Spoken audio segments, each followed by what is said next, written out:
Hey everybody, welcome back to Kiki Loves Nigeria. How's everybody doing this evening?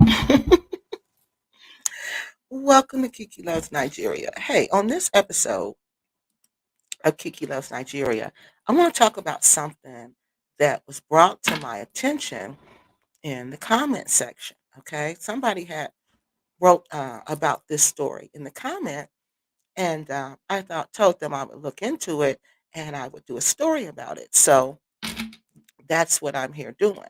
Okay, now if you can't hear me, let me know, okay? So, first, I want to introduce myself for people who don't know me. My name is Kiki. Kiki Loves Nigeria. And on my channel, I'd like to talk about things that impact your repatriation journey to West Africa or to you visiting West Africa. Whichever one, I want you to have a safe trip and I want you to enjoy yourself and I want you to want to go back again. Okay? So, that's really the goal of these videos, are not for you not to go to Africa, not for you not to go to the Gambia, but for you when you do go, and if you choose to go, for you to go safely. That's the thing, to go safely, to go wisely, to move in a way where you don't put yourself at risk. Okay. That is the purpose of these videos because when I started going to Africa, I had to go to these cultural immersion classes, and they were like a month long, maybe 6 weeks. And these classes taught you how to behave in Africa. They taught you about the culture, they taught you about what to expect, they taught you about the rules, the social norms. They taught you all of that. And I think that's why, I understand really, and also my background in African history, helps me understand and to move differently in Africa. Okay. So that's my goal, to share that information so you all can go and have, good experiences like I have. Okay. So, again, this topic came from the comment section. And I want to, okay, good. So I want to show y'all the comment, okay, which got this started. So this comment was on my video, right? Is this the video? Hold on, y'all. No, that's not it. This comment was on my video, and I thought it was really interesting. Okay, so this person wanted to know, did I know about? It says Kiki. I don't know if you remember the lovers rock singer Louisa Mark from the UK that got married in, oh, see, they didn't say that, they got married to a Gambian back in 2011. See, now I didn't read that she got married to a Gambian, okay? Got married to a Gambian back in 2011. She was poisoned. That was on the Gambian man. Oh, I'm sorry, that was on the Gambian news. So this has been happening for years in the Gambia. All right, so I was really shocked to hear that, to see that. So I said, okay, I'll look it up because I had never heard about Louisa Mark. I didn't know who she was. I didn't know anything about what had happened. But I noticed in the comments again they were going back and forth about, you know, that she had gotten married to a Gambian in 2011 because if she was married to a Gambian in 2011, that kind of changes the story, because that's not what the story said. That's not what I found when I was researching the story. I didn't find anything about she was married to a Gambian man. So I'm going to tell you the story about what I found. So this is pretty much what they're going back and forth saying, that if she passed away in 2009, how could she had been married to a Gambian man in 2011?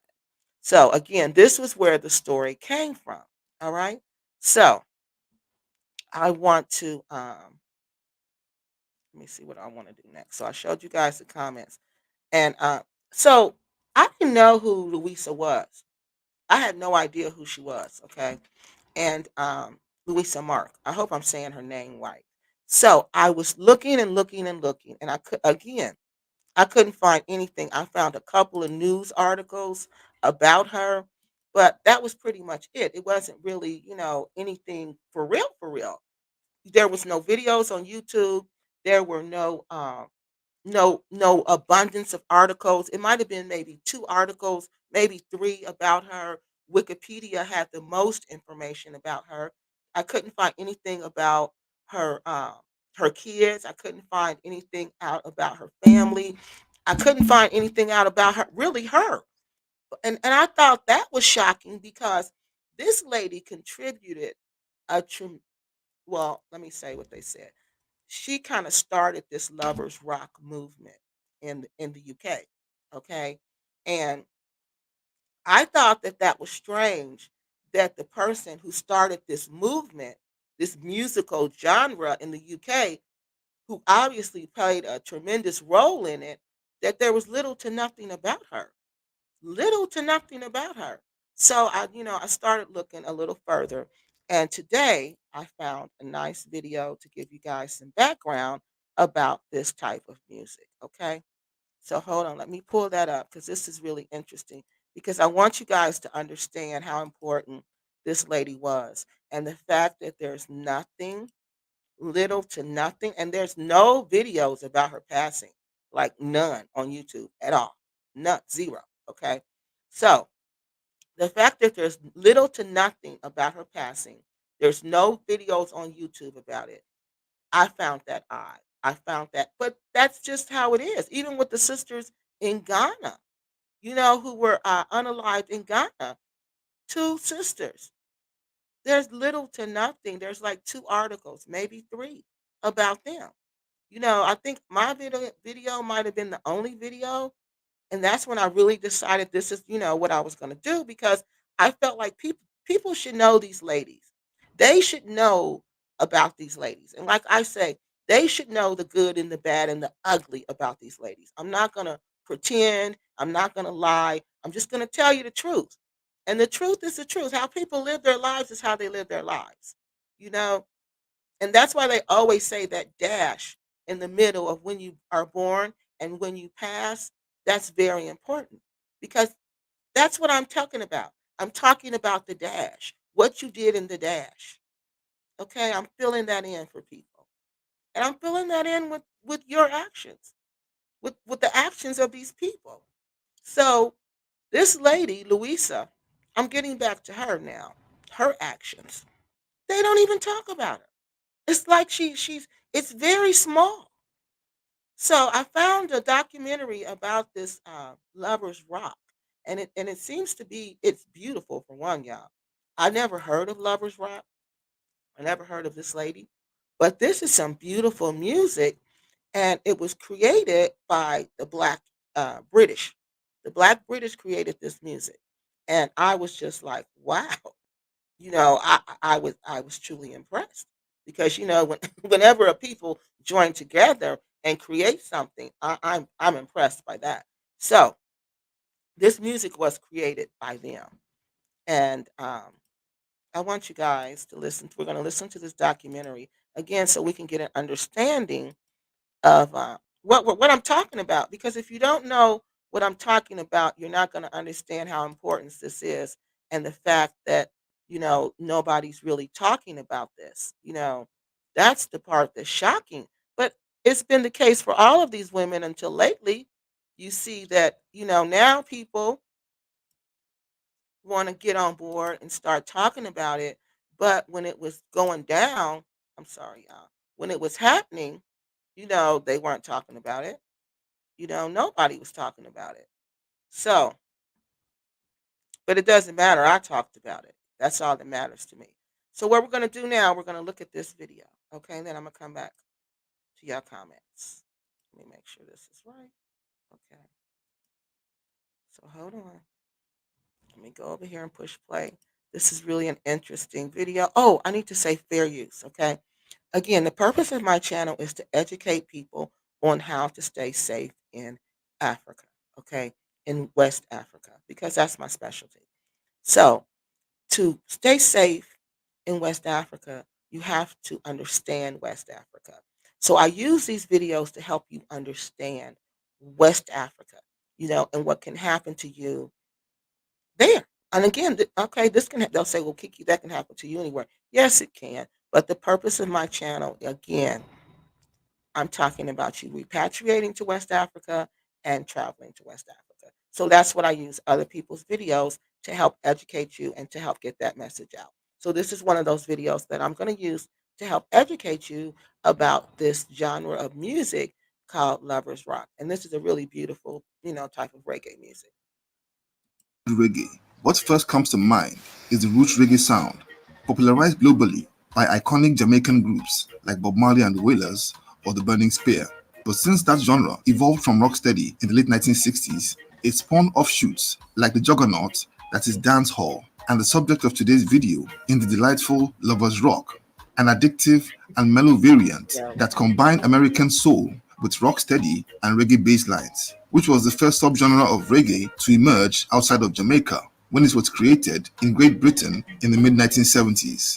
Lovers Rock was a cultural reaction to the yearnings of the children of the first wave of Caribbean immigrants to the UK, creating a version of reggae that resonated with their worldview and their surroundings, a craving that wasn't satisfied by the militant and spiritual admonitions of roots reggae or the gritty street chronicles of dancehall. The end product was a more soulful and melodic sound dedicated to matters of the heart. Lovers Rock would start out as an underground movement and pleasure enjoyed in the house parties thrown by British Caribbean teenagers and ballooned into a global phenomenon that broke into the mainstream music industry while roots reggae and dancehall were still on the fringes, trying to get a foot in the door. It was a scene that was so potent that even Jamaica's biggest stars came down to the UK or would adapt their own sound for a piece of the action. Let's take a look at the story of Lovers Rock, reggae's sensitive side. By 1970, reggae had permeated across inner city Britain and particularly the working class neighborhoods where Caribbean immigrants had formed thriving communities. A flourishing industry had been built around the love for the music, with labels like Trojan Records and Black Swan leading the charge, and artists like Desmond Dekker and Max Romeo had already become household names. Okay, now I want you to remember those names, those businesses, those record labels, okay? Because those are the labels that she worked for. Because you know me, I'm always trying to connect the dots. I'm always trying to figure out what happened. You know, what happened? Who were the people? Who were the major players? These record labels, just like in the case of Michael Jackson and Prince, the record labels who benefits? You got to always ask yourself. If we don't know what happened, we got to say, well, who benefits from this? Who's going to benefit from this financially?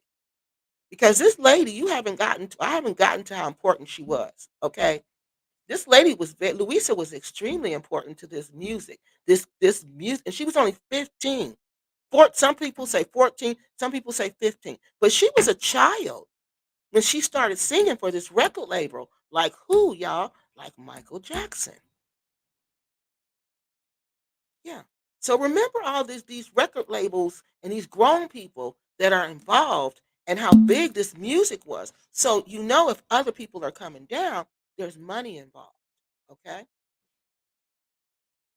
The Caribbean born immigrants also stimulated a healthy import market centered on bringing in the later Jamaican records like the Wailers' Soul Rebels or Nine the Observer's Blood on Fire, roots reggae cuts that were centered on topics like politics and spirituality. But while the grown up folk could appreciate the substance of the music, the kids who had been born and schooled in Britain couldn't really relate. Of course, they could decipher and appreciate the messages, but as teenagers, they had other priorities. In the Caribbean communities, the dances or house parties were one of the strongest and most common cultural community activities. And as is popular knowledge, no other age demographic are as passionate about love and romance like teens. So these teenage Caribbean boys and girls held their own dances every week, and with their hormones raging, they needed more musical fuel for romantic experiences on the dance floor than tracks with lyrics like Natty Dread in a Babylon or Blood and Fire on Ballhead could provide. And unfortunately, the bulk of the music coming in from Jamaica couldn't fill that need, and no other group of persons can sniff out trends like businessmen. And one of them was a Jamaican born entrepreneur and record label owner named Dennis Harris. and he was the one who would take a step to meet this gap in the market. And in the So Mr. Harris is meeting that gap in the market. He's the one that said, okay, there's a gap in this market. I can step in and fill this gap. People want this type of music. I can get this type of music out there. Okay. So these are the key players in this. process would create a movement that would morph into a subgenre of reggae. In 1974, he had observed the breakout success of a track called Caught You in a Lie by a 14-year-old singer named Louisa Mark. And Lady of London just said that. She said that was a huge hit. Huge. Caught You in a Lie was a huge hit. She was 14 years old. Do you think she got the money for that single? Who y'all think got the money? Do y'all think it went to her, to the 14-year-old, or you think it went to the business people? So let's continue. This song had been recorded for the record label owned by sound system owner Lloyd Coxon. Harris had noticed that the track had a quality about it that was different from the prevailing reggae tracks in the market. He immediately got the idea to build on that example by crafting a variant of reggae that could appeal to black British kids by infusing elements that made it more soulful, as well as lyrics in a language that the youngsters could relate to, namely love and romance. He approached Ace bassist and producer Dennis Bovell, who was the one responsible for putting Caught You in a Lie together. He told Bovell that name was really important also. That name came out when I was researching what happened to her also. This Dennis Bovell person. that he was opening a new studio and label and asked him to come to work with him as studio engineer, session instrumentalist, and producer. He also brought in guitarist John Piaget, who, just like Dennis Bovell, had a background in rock music and would be able to musically communicate this new sound. He imparted his vision to his new team, and they began to create the new sound that would take over the UK in the very near future. In 1977, Harris named his new label after a track by Augustus Pablo, which was named Lovers Rock. And in time, the unique sound emanating from that outfit would come to be known as Lovers Rock. Just like Lloyd Coxon had done with Louisa Mark, he wanted the sound to be driven by young female vocalists. The first song released by the new label was a new track titled I'm in Love with the Dreadlocks by a teenage trio named Brown Sugar, and that track would go up to #1 on the UK reggae charts. So he's telling you now that this music, they targeted young teenage girls, because for one, their voice, these kids, these young ladies could really sing. Like Michael Jackson, he didn't sing like a little kid when he was a little kid. He sung like a grown person, and that's how these women. They weren't women. I'm sorry, these were young girls. They were like teenagers, but their voices were like, you know how Whitney Houston sound when she was young, when she was a teenager. Her voice was so strong. It's like that.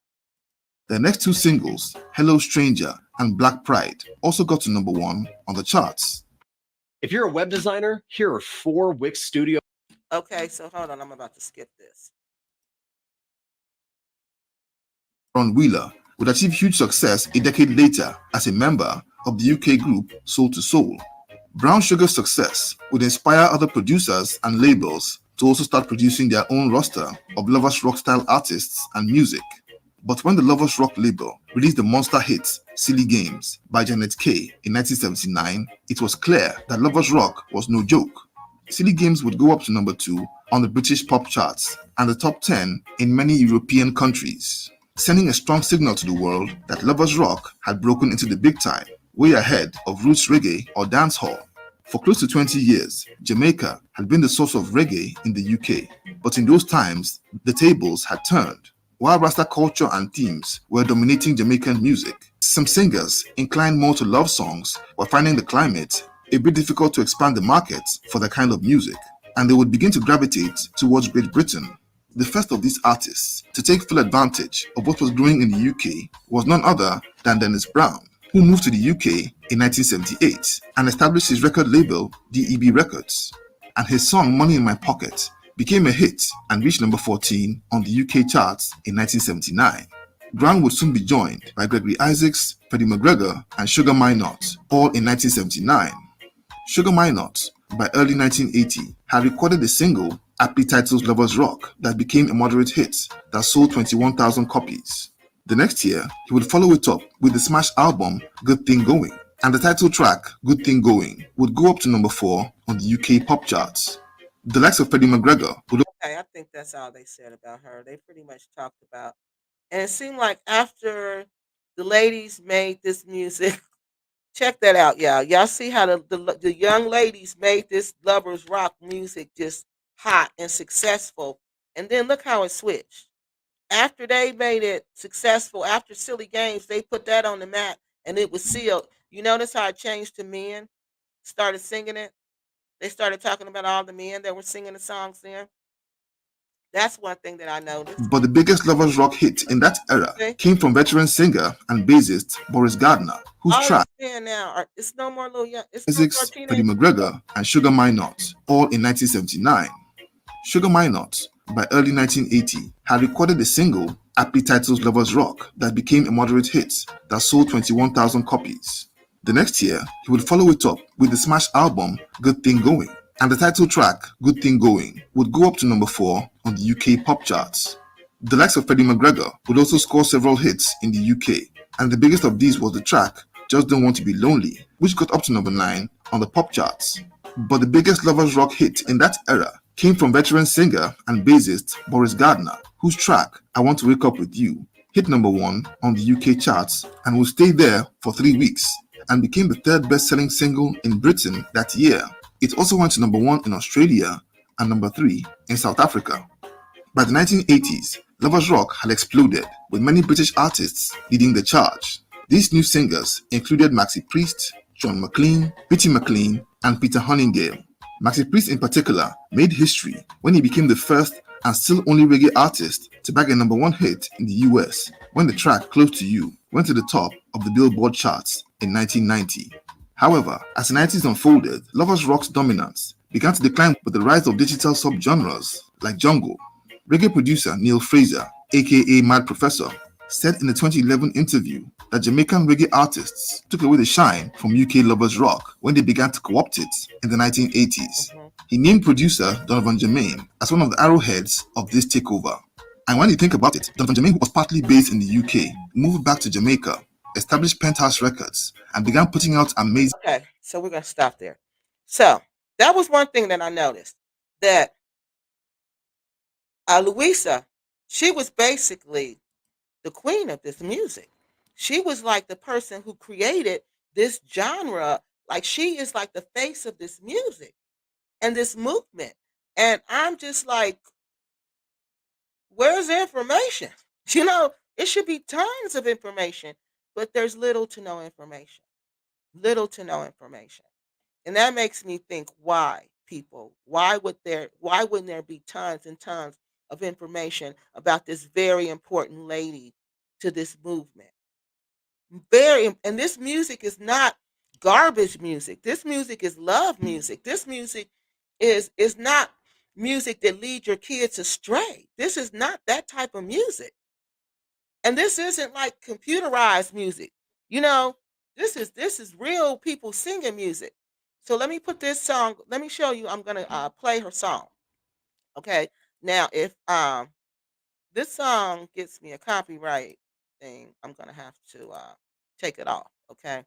I tried to find one that didn't have a copyright on it because I want you to hear her voice. Before we talk about what happened to her, I want you to hear. I want to you introduce you to Louisa, because I know you don't know Louisa, because I don't know. I don't know. I didn't know Louisa, and that's I've heard her voice, but I shouldn't say her voice.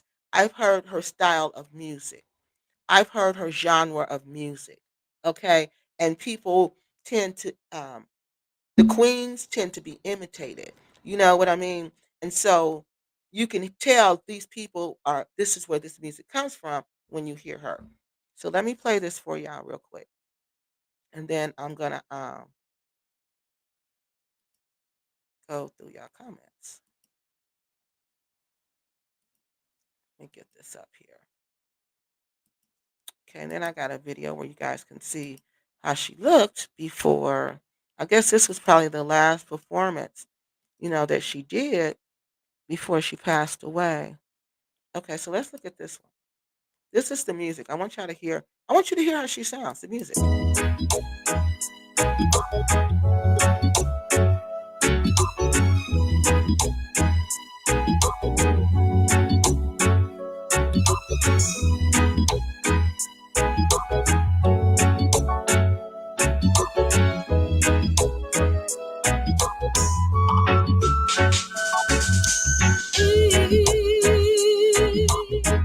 You already told me yourself.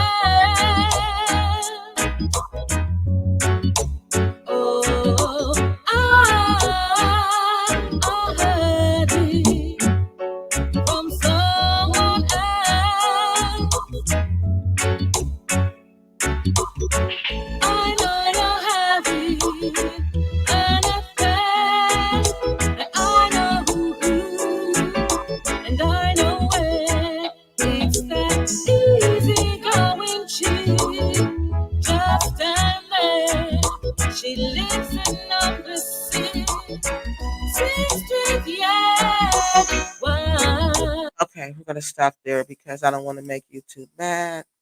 Even though we are using this song to educate people about their music, her life, and her unfortunate passing away, I still don't want to upset the people who own this platform. All right, so I would encourage you to go back and I would encourage you to go research her music and listen to her music because her music is beautiful. Her voice is beautiful. So now I'm gonna have for Black come on here and help me read these comments because this is a lot. So let me get her up here and we're gonna go through your comments and then I'm gonna go back and tell you more. I'm gonna tell you what I found. I found conflicting stories. That was what I found. I thought that was odd. I found people saying one thing and then I found people saying something else. I thought that was odd. And I'm like, okay, so well, what really happened? You know, what really happened? You can't really tell what happened because, but she did have an autopsy. She was flown back to the UK and she had an autopsy. Excuse me, okay? But what I couldn't really understand was what what did it say? Like did it say it sound like the poison had eaten through the lining of her stomach. You know what I mean? It sound like that is what Can you hear what me? did it say? Like yeah, it's echoing. Is that better? Yep. So Okay. I was just telling everybody about how the like there's conflicting stories about what happened. Like, the stories about what happened to her, they're conflicting. It's like no clear story. You look at one article, it says something else. You look at the other article, it says something else. And then I couldn't find anything about her family for real. I couldn't find that out. So let's go through the comments because maybe some of the ladies on here from London, they can help us out. The ladies and the gentlemen. Someone said that she doesn't sound like Louisa. That doesn't sound like Louisa. I wonder what she means by that. That doesn't sound like her voice singing that song. Uh-huh. Um, London lady says, so sweet, great production back in the days of analog recordings. Hmm. Yeah. Wow, sound great. Yeah, she had a beautiful voice. Well, tell us what you mean, Empath of London. Go ahead, Black for She Black. says, London lady says, I got that tune on a 7-inch record. Now I gotta go listen to Maxi Priest. Huh, I remember him. It's been a while. I just wanted to be close to you and do all the things that you want to do. I just want to be close to you and show you the way I feel. That's part of the song. Oh, yeah. See what I mean? Those are love songs. And Mhm. unfortunately, our kids don't have those now. They don't have love songs anymore. They just have whatever that is. That is. Yeah. Everything I own, my Keith Booth was earlier than all of that, and even be considered lovers rock. Really, London lady says. Terry Weiss says, I never heard of any of these songs or singers during this time in the US. None of us have. No, no. No need, Jeannie. Oh, Jeannie. that's you and Jenny talking. Yeah. Okay, go back to Jenny's. I'm sorry. Read that one. No, that wasn't important. That was just about the recipe. Okay. One love, Kiki. Hey. Okay. Top of And good my. afternoon, all. I am catching up on the stream. I am cooking again. LOL, my daughter wanted taco soup, so I made it. That sounds good. Caught You in a Lie was her massive hit. Yes, it was. It's so many. I mean, it was so many good songs that she was making. Okay, that's you. Okay, please hit the like button and subscribe. Okay, this is y'all saying y'all can hear me. Okay, so now we're gonna go back. That was everybody. Oh no, it's some new ones down here. Okay. Okay, it was Okay. UK singing in the 70s and the 80s. Okay. Oh And wow, really? Okay. and Empath says that's not her singing that version. Oh, that's not her singing. That's what she said. Okay. Okay. Which version is her? Tell me which one so I can look it up. Okay. That didn't sound like Louisa. Okay. We said we read that one. Yeah. Right. Okay. Good. Okay. All right. So now let's go to the comments. So what I thought was interesting, her, you guys know her family was from the islands. She was from the Caribbean, not the Caribbean, Grenada. That's in the Caribbean, though. So she was from. Her parents were from Grenada. Correction. She was born. I'm going to give you some information about her now. Okay. She was born in Lade Grove. Lade, what is that? Ladebrook Grove, and that's in West London. Y'all help me out if I'm saying it wrong. I know I am, ladies. Um, the chime. It's in my purse. I know I'm saying it wrong, so please forgive me. Please forgive. I'll tell y'all one day the joke about why I mispronounce names. It's really a funny joke. But anyway, she had settled in this place called Lonbrook Grove. The family settled there in West London. They said she grew up in some place called Shepherd Bush. Her father, and they just seemed like they were typical people. Her father worked as a builder. Her mother worked as a factory worker, and then her mother became an assistant, like a CNA to like elderly people. So while she was in Hammersmith County, oh, she attended Hammersmith County Secondary School. And now, Louisa received, that's when she really started getting into music. Remember, I told you she made that song when she was 14. So they said in 1973, she was a guest vocalist on, who did I tell y'all? Dennis Bouvel's sound system. He got a Sufferer sound system. I guess that was a group or something. She was just a guest vocalist. So this Dennis guy discovered her. Okay, he's the one that put her on to the music. Remember the name. Then she was a resident of uh Then she went to some club. Oh, then he had her singing at some club called Metro Club in Westbourne Park. This was also in the UK. All of this is taking place in the UK. Okay. So this was a lot because remember, this is a little girl pretty much. She's 14 years old. She's 14 years old and she's like has this voice they say that is just undeniable. Like you cannot deny that this little girl can really sing. Well, she's not a little girl, she's 14. So Louisa was the one they're saying she's the one that kept this Bouvet's record label on air, like above everybody else. Like her music, her voice kept him above everybody else, just like the documentary said. But they didn't emphasize how important she was to this label. Okay, her sound. So she was the one. They just said it right here. She was one of the most important vocalists in this lovers rock music.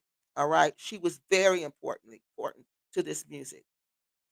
She had again they were telling you how it was. It was a romantic form of reggae music, and she helped pioneer this music in the mid 70s. And again, this was a 14-year-old girl who was doing this. They didn't talk much about how involved her parents were with her career. So I don't know if the parents were making sure that she was getting the monies that she needed to be getting, or if she got paid what she was supposed to get paid. No one's talked about that, and no one has talked about her parents being involved. It just talks about her and this guy, the dentist guy. So she did these shows with local audiences, and then this music began, like he said, like they were saying, this music began to just rise and just blow up. So, and again, she was the one who paved the way for Carol Thomas, Janet Kay, and this lady named Deborah Gasclow. All right, so let's go and see if we got some more comments. All right. Okay, I'm gonna go backwards. Super Black says she wasn't from Ladbroke Grove. She was, I guess it says definitely a Bush girl. And Oh, then London okay. Wait Lady. a minute. Tell me, Super Black. Explain the difference because we don't know. Okay, and remember, I'm getting these people. I have to get what I can get, because there's not that much out there. But I knew the kind of story. I knew that the stories were probably not accurate because it was too conflicting. It was like nobody was really trying to tell the story. That's what it was like. Like some people was like, I'm gonna tell this story, and then some people was like, let's just clean it up, let's just say it, and let's just get it done. So what do you mean she wasn't from that Lodbrook Grove, but she was from Bush? She was a Bush girl. Explain that to us, please. We don't know what that means. Hmm. Okay, go. Oh, did I skip somebody? No, go. I'm Someone sorry, I didn't just mean to say it like that. okay. I'm gonna start backwards again. Bush means shepherd's bush, just around the corner from Ladbroke Grove. Oh, so those are neighborhoods.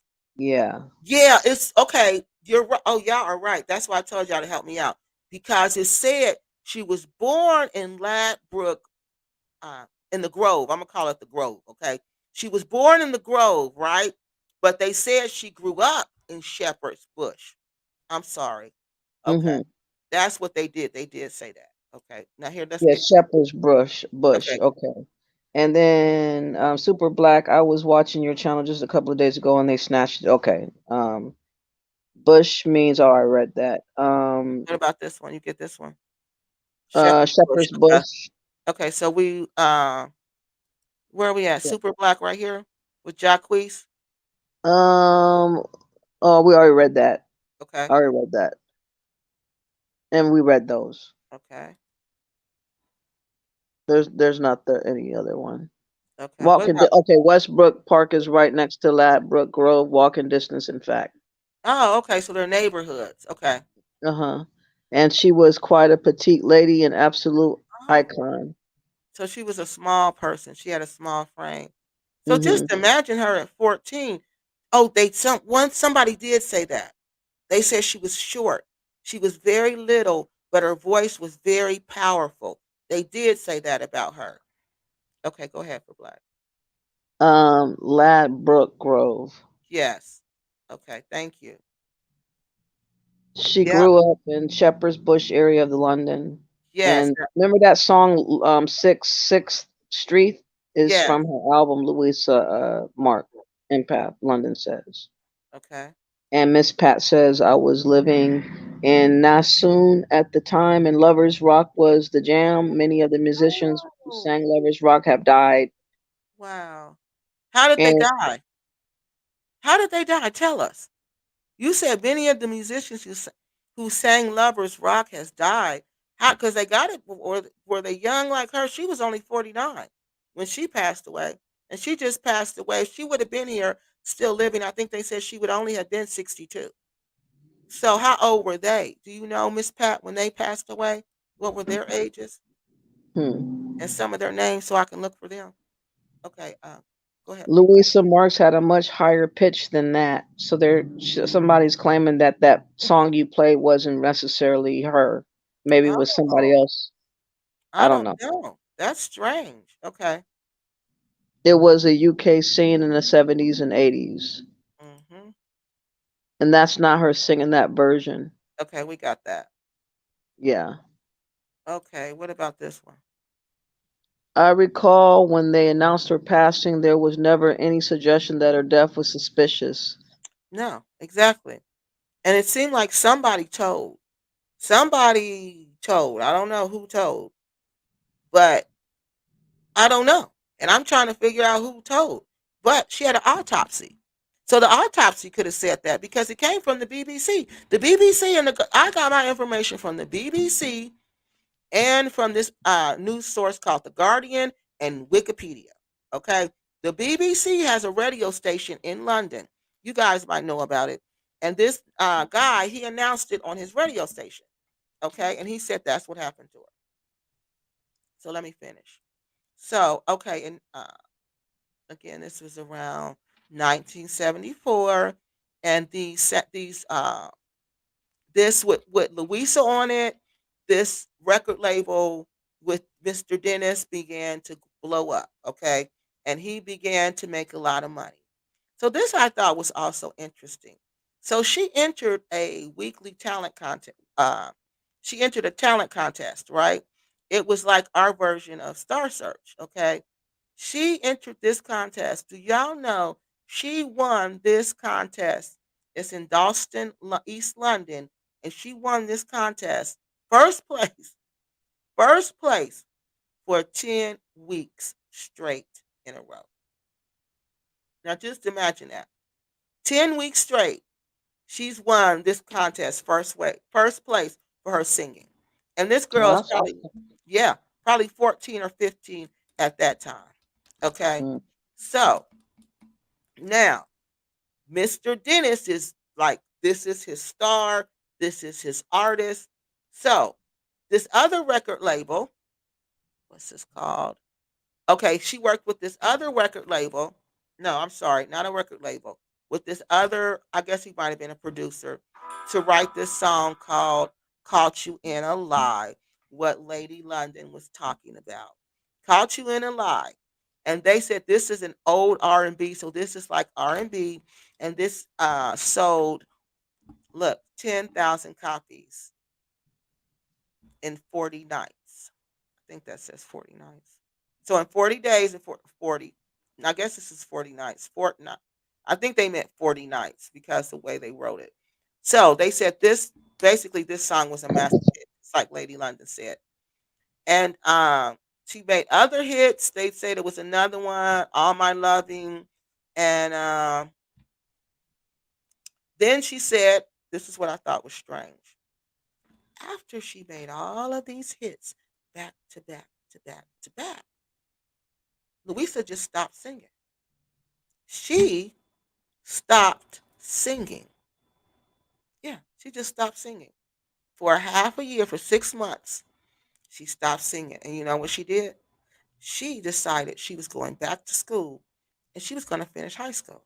Because, see, the label obviously didn't care about her going back to high school or finishing high school because at least Michael Jackson had a tutor. The Jackson Five had a tutor.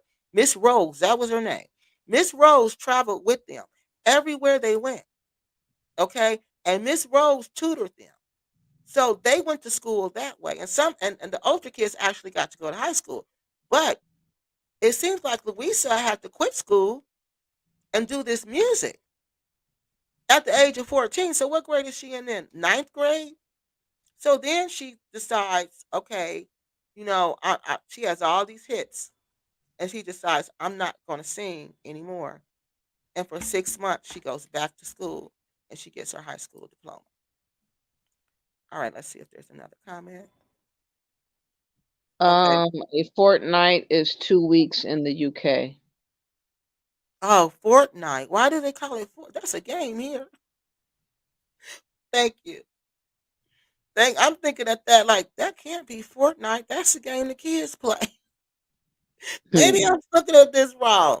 Okay. So 2 weeks and now think about that, y'all. Y'all think Louisa got that money? Do y'all think Louisa made y'all think she got the money? That song sold, that record sold. How many did I say? 10,000 copies in 2 weeks, in Fortnite, in 2 weeks. 2 weeks, 10,000 copies. Do y'all think that money went to Louisa? Do y'all think that, well, she's probably what, 15 now, maybe 16? Do y'all think the 16-year-old girl got rich off of that? They said Louisa bought a fur coat and some I think some high heel boots or something, and a hat. And I said, well, wait a minute, is that all the money she got?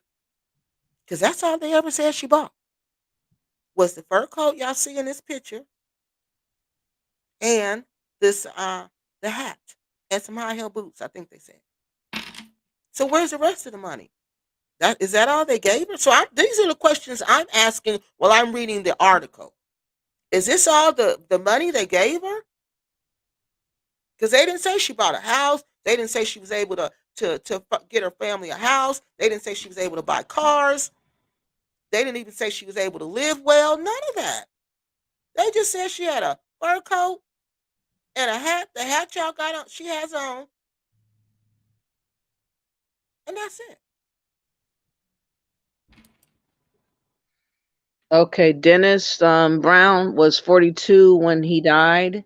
Gregory as Isaacs was 59 when he died. Both were Jamaicans and lived in the fast lane, drugs and easy women. Oh wow, really? That's probably what happened to them. But it doesn't seem like Louisa was. They didn't say anything like that about her. And then for her to decide, I'm not doing this anymore. I'm going to go back to school. I'm going to go back to school and finish my education because nobody here is talking about me going to high school. All they're talking about me doing is making hit after hit after hit after hit. And do y'all think Louisa was getting that money? People from the UK, y'all tell me, was she getting that money? Because we know Michael Jackson and them wasn't getting the money. We know the Jackson 5 wasn't getting the money. We know that. So was she getting the money? Did the record labels in the UK treat the artists, especially the young artists, did they treat them better than they treated the child artist here? Hmm. Or is it the same? Let's get you out the way so all the money can come to me. Because who y'all think the royalties go to now? Who do y'all think all the money goes to now? They don't have to give her nothing. Nothing. And if her family doesn't go to court and fight, then they own everything. But they might have had it where the contract where they did own everything. We don't know. We don't know any of this because it's all hush. I never seen nothing so locked down, except for them sisters from Ghana. That's locked down like that too. Go ahead for Black. Millie Small is another sad case. Oh, for real? Let me look her up because I can't believe this. See, this is the stuff you don't know. You don't know. I had no idea the same thing that was going on with our artists is going on with you guys as artists. That's crazy. So see, that's why I said people are more alike. We are more alike than we are different. When you look at those videos of those people dancing, those black British people dancing, you wouldn't think though. You would think that if you didn't hear the man talking or know what he was talking about, you would think that was the United States in the black neighborhood in the 70s. That's what you would think. That's exactly what you would think. That's what it looked like. That's what it sounded like. I mean, you heard music, not so much reggae music, but you heard our music. But it was all about the house parties. It was all about enjoying life. It was all about that. So, like I said, people, that's why I like to study history because you find that we're more alike than we are different. And that difference thing is just put into play by society to make us think that we're different. So you can say, oh, I'm different from them. I'm different from them. Oh, I'm a black American. Oh, no, he's a black Brit. No. At the end of the day, you see, we got the same history. We're going through the same stuff. We just got different accents. Okay, so I do got that song. I'm going to play that song. And the last one says she definitely was not Oh, getting the I'm sorry. money. The Oh, I'm sad sorry. thing, the Go ahead. sad thing is that her sales were huge back then, but she wasn't getting the money. See, that's what I'm saying, y'all. That's what I'm saying. And they said that Louisa was not no pushover. They had the nerve to say the record companies didn't want to deal with her later on when she started speaking up for herself. Well, you could tell she spoke up for herself because she stopped recording for 6 months so she could go back to school. So they said she had an attitude, she had a bad temper. So people didn't want to work with her. The labels didn't want to work with her because she had a bad temper. All right, UK people, did y'all hear anything about a bad temper? Let me know. Let us know about that. So now we're in 1977. All right. So she's probably what, maybe 18 by now. So now she's working with this place called Bush Hay. This man named Clem Bush Hay and Trojan label. So see, something happened with the other label because look, by 1977, she left. She left that other label and now she's with this Trojan label. Okay. So she began to work with somebody named Clem Bush Hay. All right. Then she left there. Wait a minute. She left her company to work at a new. We talked about that. Okay. Oh, and look, y'all. Then she did a version of Michael Jackson's song, Even Though You're Gone. So she's doing good. Look, she topped the reggae charts in 19, where was we at? 1978. And look, yeah, did y'all know she won Artist of the Year, Reggae Artist of the Year in 1978? I'm confused. How can this lady be Artist of the Year, Reggae Artist of the Year in 1978? She passed away in the Gambia, and it is reported on a reputable news site like the BBC that the poison that she ingested was so strong that it ate a hole in her stomach.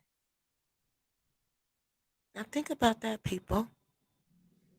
There should be outrage. There should be outrage. When this woman passed away, people should have demanded answers. Demanded answers. This is a very important person. We don't know. Was she suing the record label? Was she asking them for her money? Was she getting the amount of royalties that she was supposed to be getting? We don't know. We don't know the backstory. We don't know the backstory. But all I know is that this is extremely unusual for someone to be this important in modern history, in music, modern history, and pass away like this. And it's reported not on YouTube, but this is reported by the BBC that the poison, I'm going to repeat again, was so strong because she had an autopsy that it ate through the lining of her stomach. And then the record label goes to say, when they reported that she had a stomach ulcer. But we know, well, maybe you don't know, that stomach ulcers don't work like that. They don't just come like that. You have to have a history of a stomach ulcer. It don't work like that. Like you have a sickness. You're usually on, and if it's that bad where it's eating through the lining of your stomach, you're on medication. So there was no history. Nobody talked about that. The BBC didn't say that. So let's see if there's some comments right here. All right, we're going to start. That's not her voice. I think you probably want to play another song because they keep saying it's not her voice. And then the pecking order remains the label, the producers and the writers. The artist is the workhorse that is always in debt to the Yes, money. The label puts on up on their behalf. Most artists are not wealthy. And then the last one thank says, you. even though, huh? No, I said thank you. No, I'm telling Okay, him thank you. Super black. okay. Okay, you just read. I, You read I got a hers, super right? black to read. Okay. Super black. Even though You're Gone was absolutely massive, I can't believe you guys haven't heard of her. No, Maybe reggae wasn't big in the USA back then. No, it wasn't.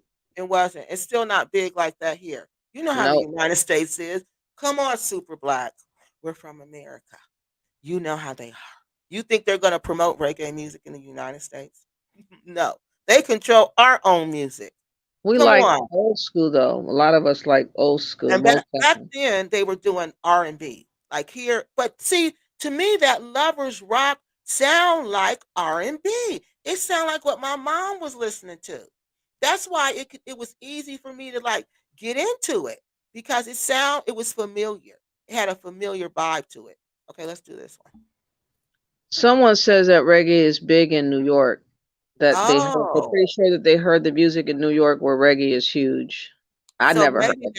maybe that's what it is. Maybe it's regional, because I live in the good old Midwest. And in the good old Midwest, we're not I'm telling y'all, I'm not lying. When I was little, y'all know the music we used to listen to? Country, Western. I kid you not. Hee haw. Yes. That I was what listen to more than yeah.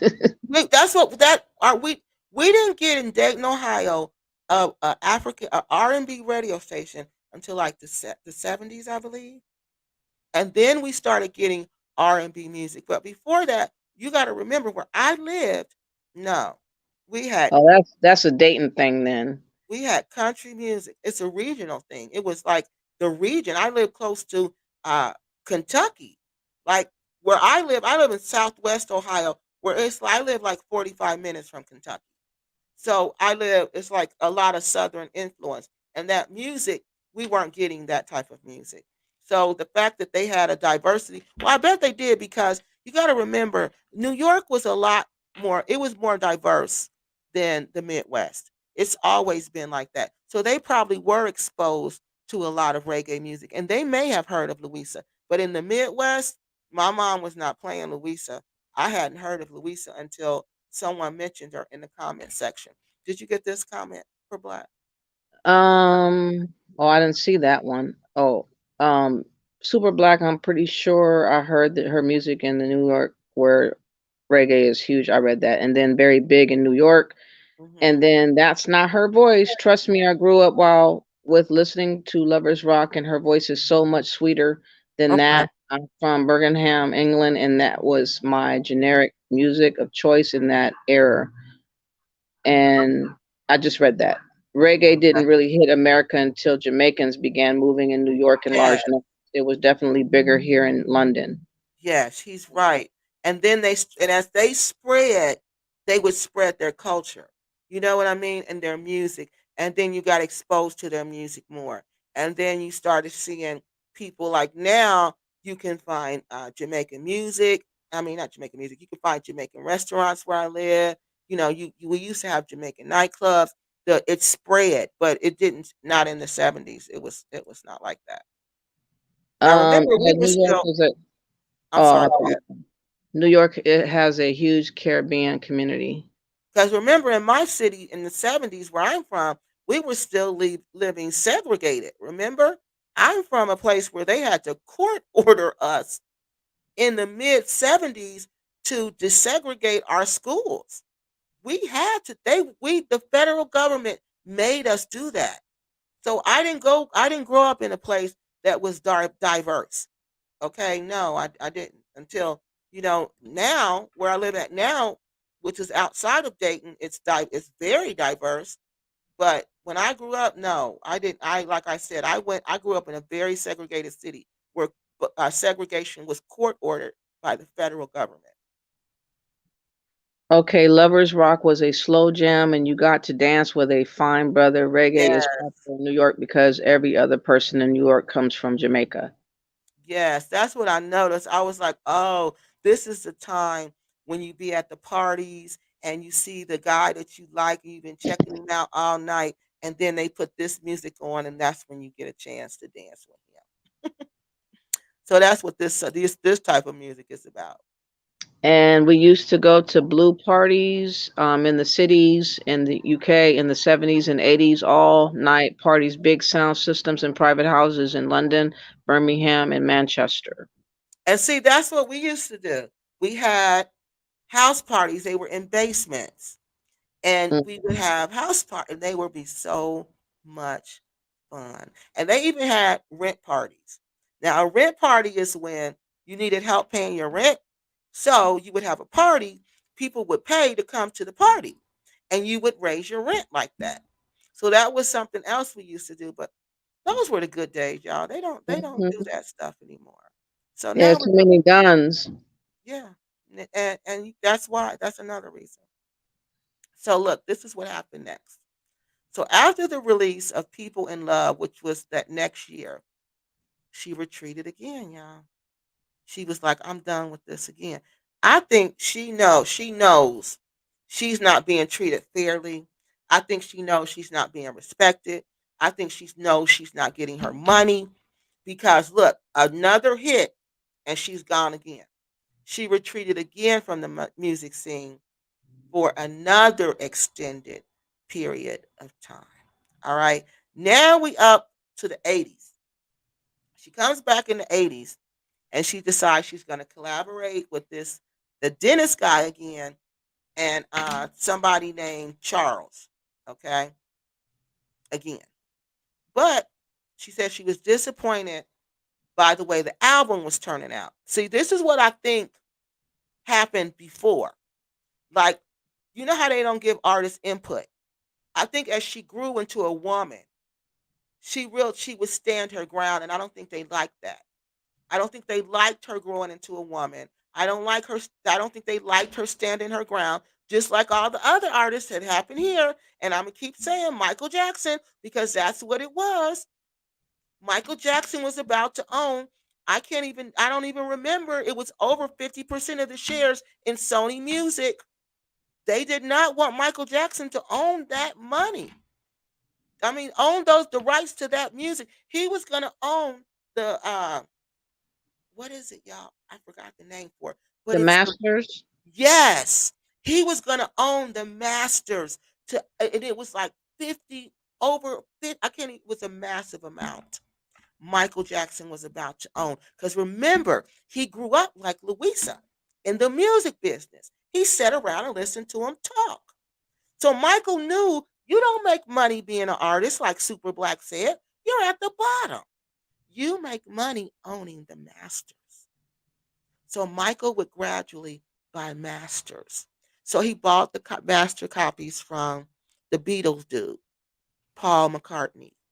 Paul McCartney got mad. That's why him and Michael Jackson fell out because he felt like Michael betrayed him because he's telling Michael secrets and Michael making moves. Michael like, oh yeah, okay, this is what you do. So I need to own the masters. So that's what I'm going to do. So Michael ended up owning all these masters to Sony Music. He was about to pretty much own all of Sony Music. They couldn't have that. The artist can never. And remember, he would say things like, I know just the artist, but I do have an opinion because you're not supposed to have an opinion. And I believe that's what was going on with Louisa in the 80s. Okay. And every time she backed up and just backed away and just disappeared because she knew they need me. I don't need them. They need me. My voice is the voice of this music. So she's backing away. So they done made her mad again. Because remember, they described her as having temper. She has a bad temper. Nobody want to work with her. No producer want to work with her because she got a bad temper. They called it her legendary temper. Made producers reluctant to work with her. So that means to me, she went in there and was telling them, no, I'm not going to do that. I'm not going to do that. But this is what I will do. And this is how it will sound. They don't like that. People don't like that. Businesses don't like that, especially the music industry. Because just like Super Black said, what are you?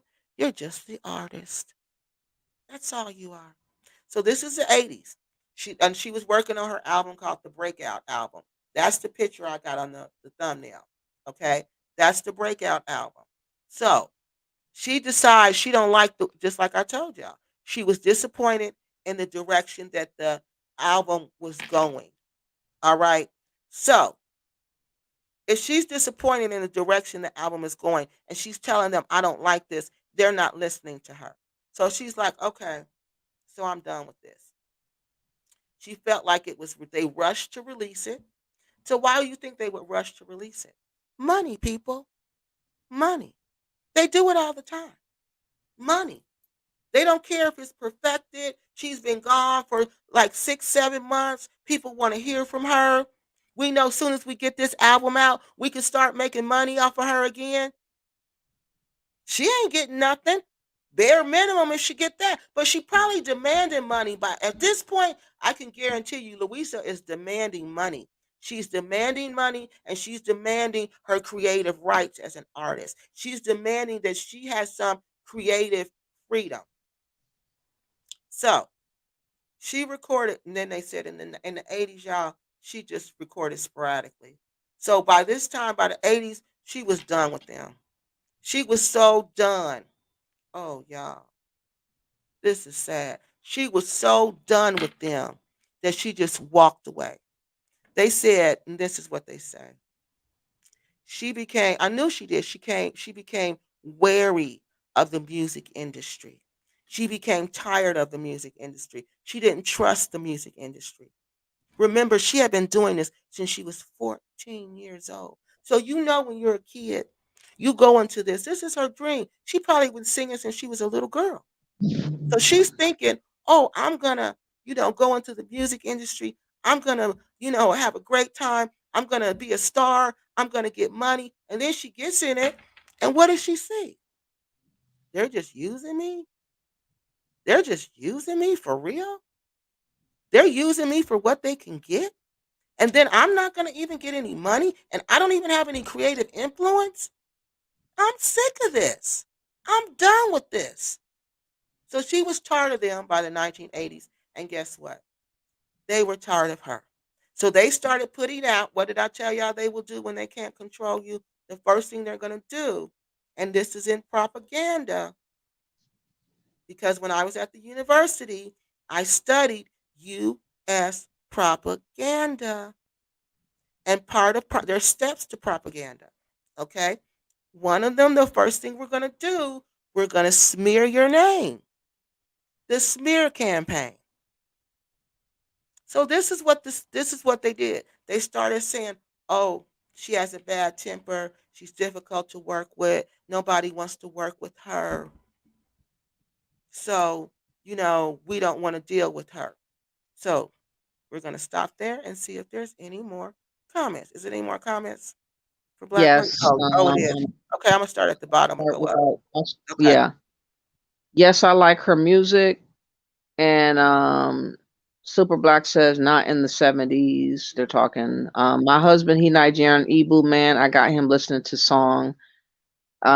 She also says I'm American, but her music sound like American music, but a Caribbean Yes. sound beautiful. I like, especially when she said in song, you said he was your cousin. I'm 44 years old, and I probably wasn't born. I like. Yes. Um. Wait a minute, for Black. Uh huh. That's what I noticed too. You're right about that music. It when I first heard it, I said, "Oh, this sounds like R&B music, but it's got like a Caribbean, sound to it." And that's what made it really appealing to me. Okay. Okay, I live in New York and reggae has always been big here and Mhm. still is. Reggae was popular here in the 80s. Wow. And, and Kiki loves Nigeria. I just listened to her song Caught You in a Lie. Yeah, I'm about to play I think that's the one I'm about to play. I No, I got think you another. gotta play 6 6 something. 6 Street, something like that. We just played 6th Street. Oh, That was I thought it. that was it. Oh. Oh, a Okay, did we movie do called this one? Small Axel captured it, and in those days, those were the days. I Mhm. read that. I Okay, so read that. we're caught up We're to. caught up. Okay. Yeah. So now I want y'all, before we talk about her passing, okay, so now we done talked about her career. Remember, she's 14 years old. This grown man, he's starting a business, okay? These are grown people, business people. So they start a business. She can sing, she's singing, and they get her on the label. She makes her first song. It is a huge, humongous hit. She creates this brand new genre of music called Lovers Rock. Called Lovers Rock, right? So through the 70s, she's making all hit after hit after hit after hit after hit. Then all of a sudden, she just stopped making songs and she decided, I'm going to go back to school. All right. I'm going to go back to school. So that lets us know she's not happy with this music industry. She's not happy at all because if she was happy, there's no way she would just quit. This music industry does not really care about this young lady because if they did, they would make sure she was getting her education. She was not getting any education. She was not going to school. She was just singing. That's what she was doing, making hit after hit for them to get rich. Because if I can guarantee you, if she was getting rich, she would not be walking away like she's walking away. Now, the UK people on here has told us that she was not making money. So we know she wasn't making money because again, her actions tell us she was not making money because if she was, she would not be walking away the way she's walking away.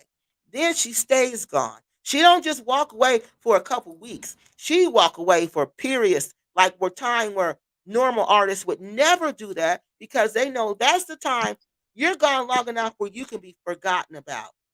She doesn't, Louisa doesn't care about that because she knows she's the queen of this music. She knows she's made this label. She knows, stay, like I said earlier, Louisa realizes that these people need me. I don't need them. So that's why she can walk away whenever she wants to. Now, now we're up to the 80s.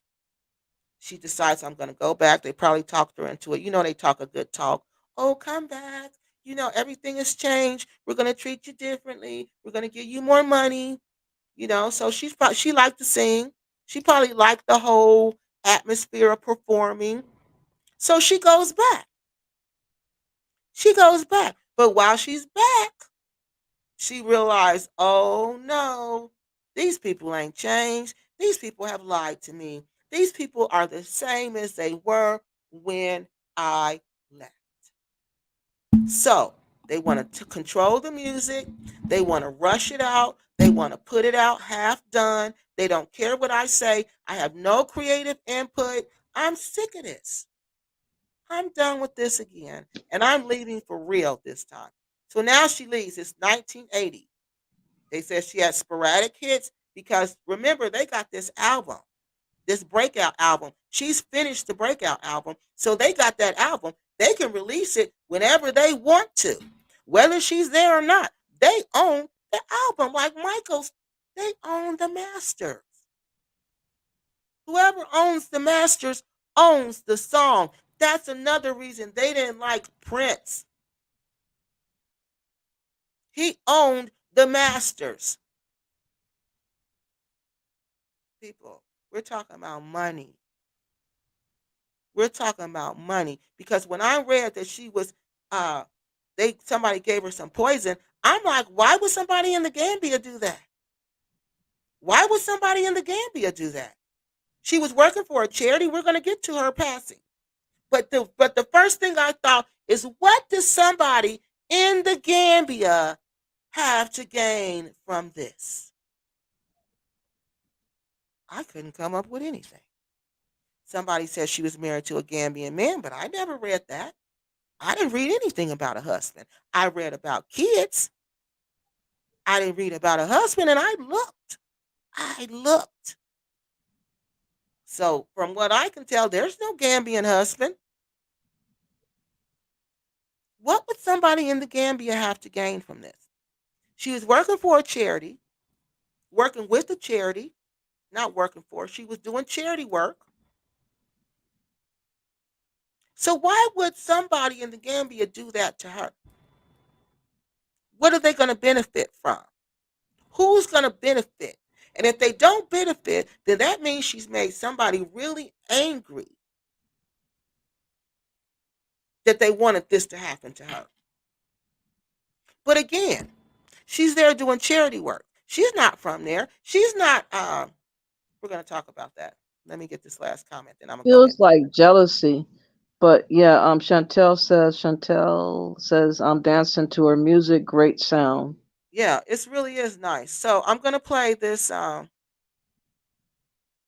me do this. Let me go through her passing and then we'll listen to her song. Okay. So it was about 6 years ago, they said, when she settled in the Gambia. So from 1980, remember everything She walk away. She done with them, and they are doing the smear campaign.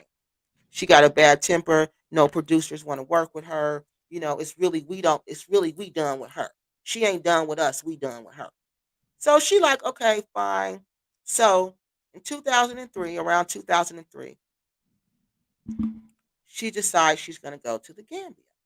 Some people say she settled and she just repatriated. Well, I'm not going to say repatriated because I don't know if she was have roots in from the Gambia or not. No, no, I do know she's from Grenada. She's from Grenada. So some people say she settled in the Gambia. Some people say she was visiting the Gambia. I don't know, but it would seem like it was 2003. They said 6 years before she passed, she came to Gambia. So I'm thinking 2003, she comes to Gambia, right? She settles in the Gambia. Again, some say she came to visit, but if she went in 2003 and she's still there in 2009, that's not going to visit. That's going to settle, like the one article said. So this is the Guardian article now. So they're saying that she went there to settle in 2006. No, I'm sorry, 2003. And she became involved in charity work. So she was working for some charitable organization. Then on October 18th, 2009, again, out of nowhere, the BBC London radio show announced that she died. She passed away from poisoning in the Gambia, just like that. Okay. Then they said she had been residing there again since 2003. Then in 2009, the record label, they confirmed the story. All right. Now they confirmed the story, but listen, this is where things change. And I'm like, why the switch? The record label says she passed from a stomach ulcer. The BBC announces on their radio station that she passed from poison. She had an autopsy. They said there was going to be a postpartum once she arrived back to the UK. She was flown back to the UK. Now look, she was survived by her mother, her mother, her sister, her daughter, and her son. Like again, nowhere did I find anything about a husband. Okay, and now they're talking about her hit singles that were aired after she passed. They said that I guess they played. You know how when people pass, they play the music over and over again on the radio, and her music had been played. They said for decades. And now, how could this be, y'all? This is the stuff that just blows my mind. How can this woman, how can Louisa be this famous? She sounds like she was very famous. This article said her music has never gone out of fashion. It has never gone out of style. It's like Michael Jackson's music. That music in Prince, the art or Yaku or whatever you call him, the artist formerly known as Prince or whatever you call him, Roger Nelson, him. Their music never goes out of style. Never. It never becomes old fashioned. It never goes out of style. They said this lady's music never, ever goes out of style. And it's continually played. It's continually played on radio stations, nightclubs for decades after their release. Now, y'all, how could this woman pass away in the Gambia from something like poisoning, where again, the reports are that the poison was so strong that it ate through the lining of her stomach? How could that happen? And there's no outrage. There's no outrage. There's just a couple of articles.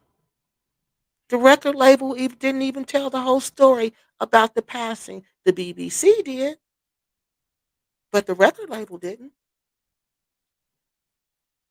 Again, they said I guess she passed on the 17th and they announced it on the 19th.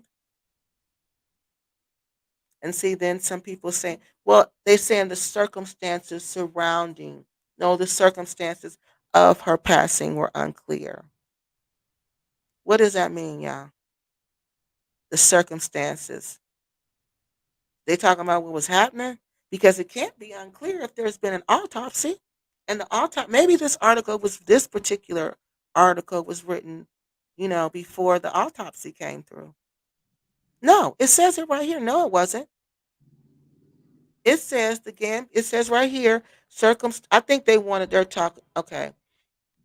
They said several reports say that she passed away from poisoning. But the news in the Gambia is saying that she had a stomach ulcer. Now, how could the Gambia know she had a stomach ulcer when she was when she was brought back to the not the United States, I'm sorry, to the UK? Now, this Gambia news article, I haven't seen this article. One of the other articles said this, but I have not seen the Gambian news to say this. I didn't see anything from the Gambian newspapers that said anything about it. But I did tell you what I did see at the BBC London and the BBC London radio show, and also this newspaper called the Guardian. And they said the guy who reported it name was Don Dotu Do Dotan. That sounds like a Nigerian last name.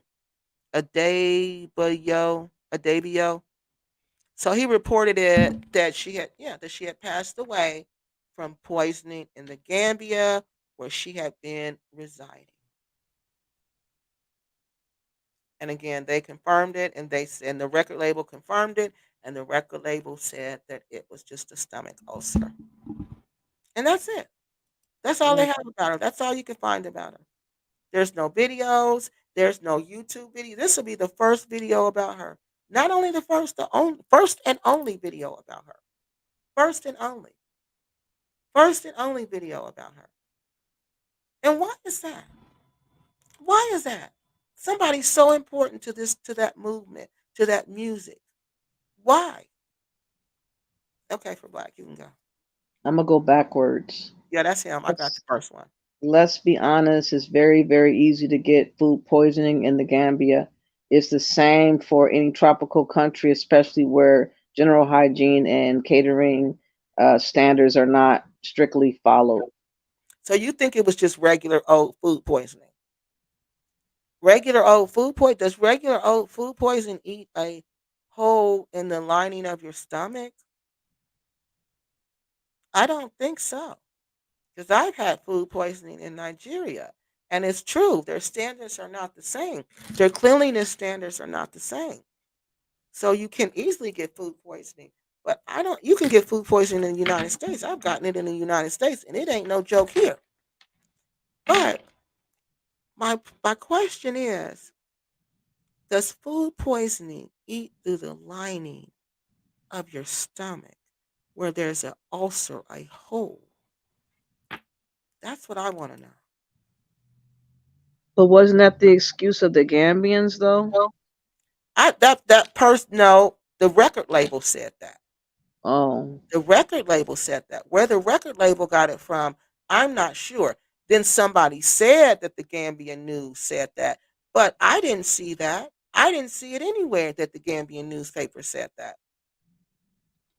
So I don't know. If I don't see it, I'm not gonna say it's true because I didn't see it. So I don't know. okay. Yes, we used to have basement parties here in Indiana too. Wow, the memories. Yeah, those were good times. Those were real good times. Yeah. Okay, go. The only place I can remember finding any kind of reggae and dancehall on the radio was college radio again in the 90s. Yeah, she's right. Because she's right. Colleges would have reggae night. They would, but not none of the clubs. She's absolutely right. And I live right next door in Indiana, but I live near Chicago. So when I was growing up, most of what we were listening to was hip hop, R&B, and house music was huge in the 80s and 90s. Yeah, I like house music. That was our version of reggae, house music. Yeah. And Um, LOL. I know I am late, but he haul. LOL. I was laughing. Yes, my grandmother used to, and then oh God, y'all know what else? Y'all not gonna believe the Lawrence Welk show. If you don't know the torture of watching the Lawrence Welk show, please put it in on YouTube, search it on YouTube, and search the Lawrence Welk show. This is what I have to watch every Saturday. Lawrence Welk 7 o'clock, Hee Haw 7:30. After that, we watch Mannix. Yes, I kid you not. Start at the bottom again. Okay. What's that say? Dotan Yeah, Al that's him. Tadeo is Yes. BBC radio presenter. Coincidentally, he's married to Carol Thompson, another lovers rock queen. Wow, really? What? Wow. Yes, that's the person who announced what had actually happened. That's interesting. Wow, it sure is.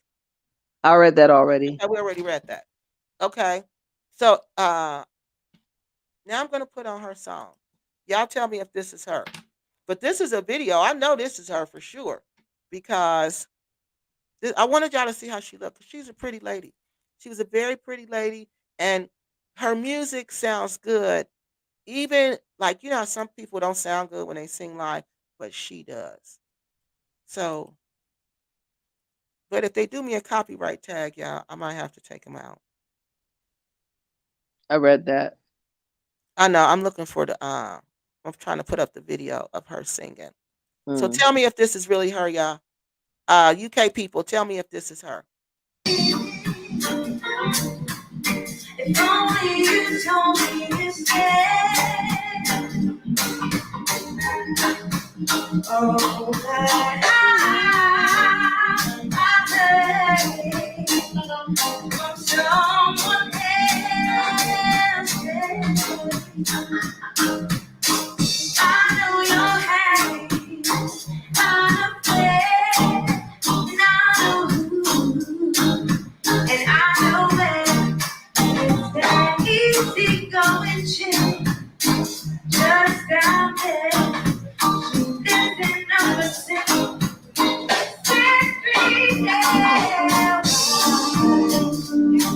down the road from me so I can see all the people around me, they don't have to be. Why?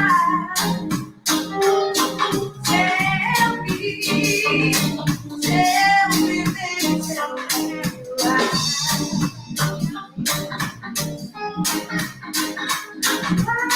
Okay, y'all, I can't play it all. But look, that's her. Mhm. Okay, she told us that is her. Now y'all hear how beautiful that lady's voice sound, and that's her. You can't really see her, but she's not. She's a small person. She's short, and she was 49 years old when she passed away in the Gambia. She was 49 years old, and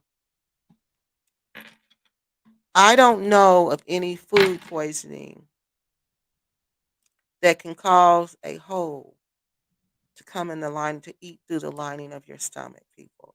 I don't know. I know there are poisons that can eat through the lining of your stomach. I know that. You want to get this one for Black? Maybe you should contact the record label and find out their sources. I don't think they come to that conclusion. I don't think they'd come to that conclusion without credible autonomy. But be it autopsy or history of stomach troubles. What? That didn't make sense. Maybe you Um, should contact the record label and find out their sources. I don't think they come to the same what conclusion? What without conclusion? credible autonomy, Without anatomy. Um, be it anatomy, autopsy, but they had anatomy. an That's it. autopsy, and you be it autopsy or history of stomach trouble. But they had an autopsy used tube or whoever you are. I don't understand what do you mean? Because the BBC London is very credible. That's like the credible of all credibility. So There was an autopsy. She's from the UK. They flew her back to the UK. They had an autopsy. The autopsy said that there was poison. I guess the tox screen said there was poison, and then there was a hole in her stomach. The poison was so strong that it ate a hole in her stomach. So I'm not sure what conclusion the record label would come to. What I would want to know from the record label is, let's see the books. Let's see Louisa's account. Let's see how much you paid her. Let's see how much you spent on her. Let's see that. That's all I would want to see from them. Okay, let's go down and go back up. Okay. Yes. Kiki, the BBC isn't 100% reliable. I don't think you went all the way down though. Where are you? Yeah, right here. The BBC isn't 100% reliable. Well, I got on my phone. That was weird. that's the best that we have right now. Unfortunately, they're the best that we have right now. And credibility and reliability wise, I'm going to roll with the BBC. Okay. And I'm going to roll with the BBC and I'm going to roll with the autopsy. All right. Thank God they did an autopsy and a tox screen. So we don't have to come on here and speculate how she passed away because we know how she passed away. Now we have to speculate about where did the poison come from? Where did the poison come from? Did anybody have anything to gain from her passing away? Well, we all know she's a musical artist. When she's gone, who owns the music? She's not even there to complain about it. We see it happen all the time in the United States. We see it happen all the time. You But gone? Go ahead. okay, but clearly there was a conflict in the report, so who's telling the truth? Well, I would. That's why the record label. If I had to choose between the record label report and the BBC report, I'm going to roll with the BBC. And secondly, the record label reported half of what the story was. There were two things. It was poisoning, and the poison was so strong it created an ulcer in her stomach because it ate through the lining. Okay, It would be a good one to investigate further, Kiki. You got a point. yeah, exactly. Where is that at? Where can we get that information from? I'm going to see if I can find anything about the record label. If even if they're still, oh, they might not even be around anymore. But I'm gonna see what I can find if I can find more because I've been looking and I couldn't find anything. But it's just that this is just an easy one. It's an easy one. Who got something to gain? Nobody in the Gambia had anything to gain from this. Nobody. Not a single person. But you can pay people anywhere to do anything for you. There's people out here, people, who you can pay to do anything for you. Anything. That's how ruthless people are. You can pay them here and you can pay them in the Gambia. Either way, you can pay people to do things for you.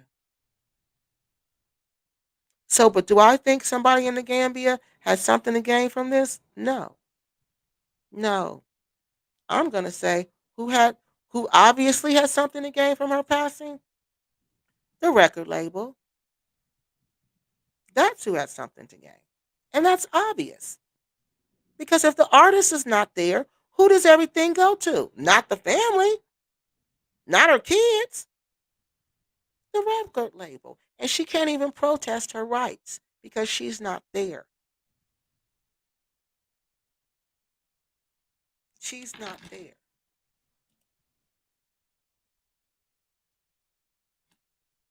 Okay, for black. Peace, Kiki, and chat. Damn, she was in the Gambia too. Shaking my head. I bet they have a plethora of unreported bodies over there. Oh, that's for black up there. Peace for black. Yeah. Yeah. So that's just really this is just another sad story about another black woman just being unalived, and nobody's really saying anything. So that lets me know I'm going to look and see how many black women in the UK are unalived on a regular basis. Are they unalived like we're unalived? Do they go up missing like we go up missing? Is this just a trend? Is this just what happens to black women?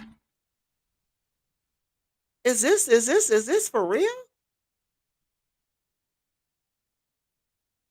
Because this is bigger than just, oh, she just was poisoned. This is more than that.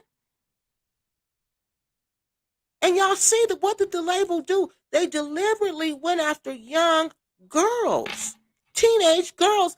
Why do you think they did that? That's the path of least resistance. We want the path of least resistance. Kiki, do you know who she traveled to the Gambia with? Was she married? No, she wasn't married. She went with her. I don't even know if her kids went. I don't know nothing. I don't know if her kids went. I don't know anything. That's why I'm like, what the heck is this? How is it just a silence? How is it just a complete silence about somebody as important as this to modern history, modern musical history? So, do you understand that when you talk about reggae music, you got to talk about Lovers Rock, right? So, you got to talk about Louisa Mark. You got to. That's how important this woman is to this movement. Because when you study history, you're going to study Caribbean history, you're going to study the music. Because, like they said, the music speaks political protest. The music tells you what the people are going through. The music tells you what the people are thinking, especially black people. So they're going to talk about Louisa, but we don't. There ain't nothing about what really happened. I mean, we know what happened because the autopsy said what happened. There's a couple people that's saying that's not her that sang. Oh, okay. Well, you know what? Maybe they don't have any videos of really her.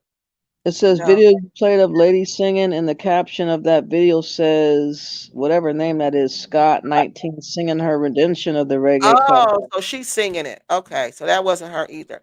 Y'all, I can't see. I can't even find no videos of her. Okay, so I can't find no videos of her. I'm sorry.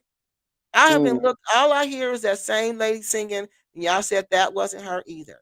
So I don't know where she is. I mm, can't find her. Let me try another song. And that's strange that none of these songs are her. that's weird. Yeah, that none of these are her. So why not? But I don't think you can show a video of her playing. Oh, that's right. You are gonna play it briefly of Yeah, her I'm gonna. playing live in London. No, it wasn't. I can't find her nothing live in London. I Maybe can't find. Google Trojan Records. No, this is. Let me go back over here. And that's just see. Why would I have to go through all this? You see what I mean? Like somebody took her off the music and put these people on here. Either they. Okay, what was the name of that song? Y'all said was the massive hit. Caught it up. I Uh, caught you in a lie. Yeah, I want to hear that one. oh yeah, Caught in a something lie. like Caught in a lie. See, because that's strange too. Okay, let's see if this is her. Wait a minute. Hold on. Oh, hold on. Let me put her name up here. It's coming up with different things because it shouldn't be doing that either. Why I shouldn't have. If this lady is so important to history, like I'm telling you she is, and I know, uh, why can't I find her like that? That usually means people want you to be silenced and they want you to be forgotten about. That's what that means to me. We want to silence you and we want to forget about you. So let's see if this is it, y'all. Let's see if now this is a picture of her. Now this is a picture of her. This is when they kept saying that when she got her money, she got a coat. Tell me if this is her singing.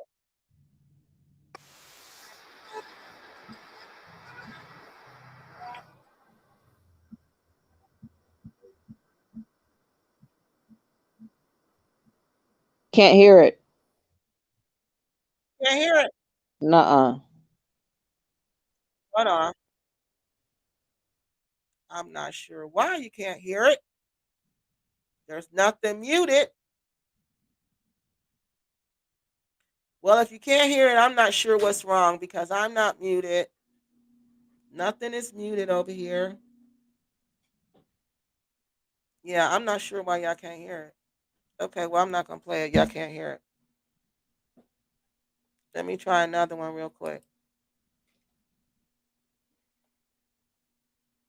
Yeah, that's just strange to me. Okay, hold on, y'all. Oh, I know what happened. Hold on. Okay, hold on. Hold on. Pulling it up now. Okay, y'all. 1 second. 1 second. Okay. Now tell me if this is her. Oh, that's not the one y'all want to hear. Y'all want to hear Copy.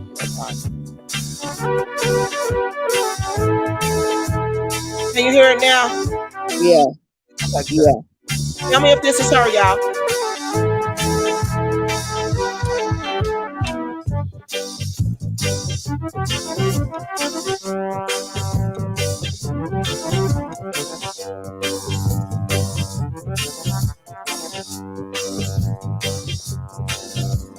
You said she was your cousin, but I found out that she wasn't. Cousins don't kiss, especially like this. Oh, but I'm afraid I've caught you in a lie. Oh, but I'm afraid I've caught you in a lie.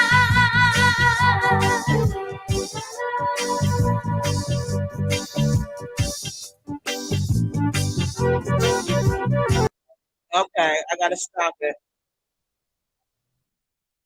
All right, so they said that's her.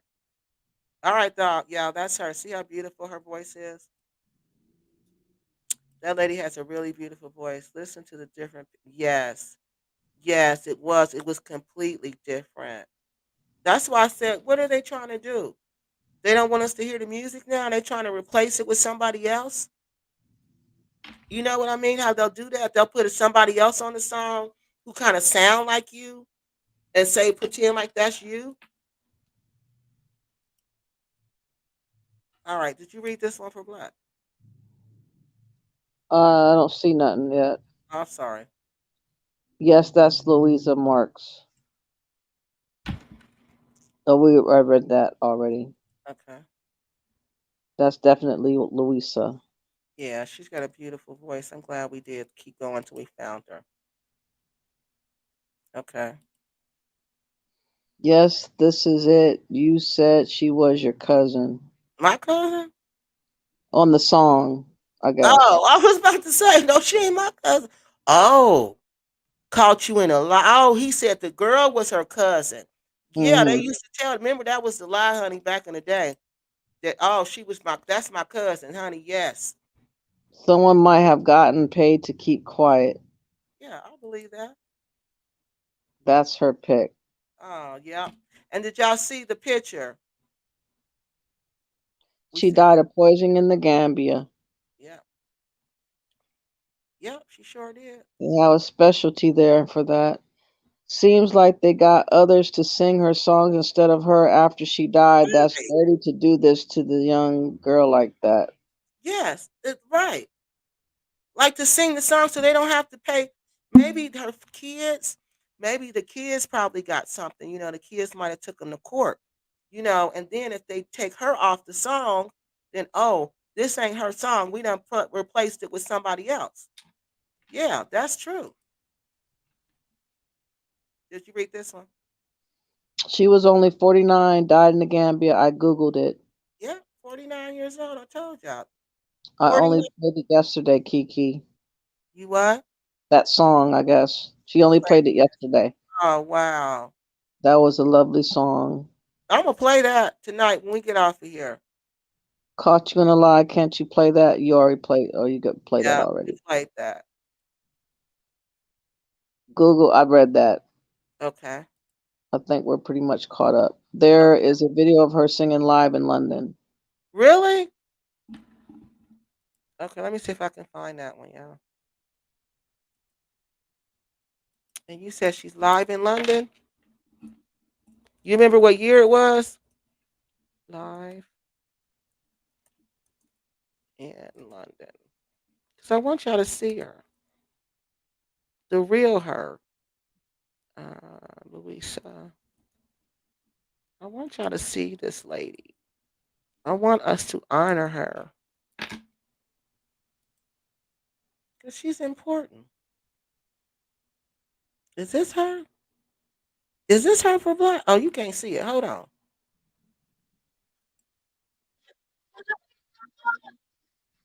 Okay, hold on, y'all.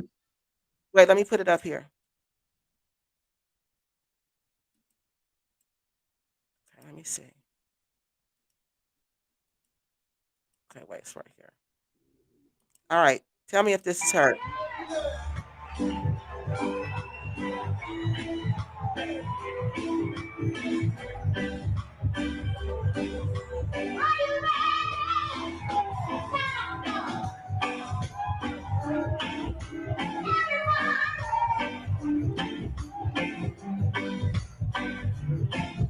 Is that her?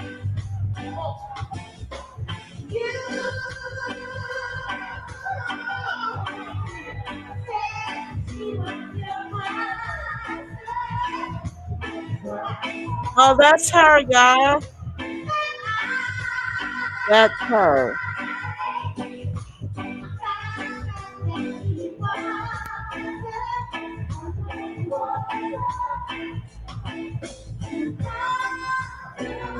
Yes, that's had a distinctive voice. Oh, wow. This is sad.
This is so sad.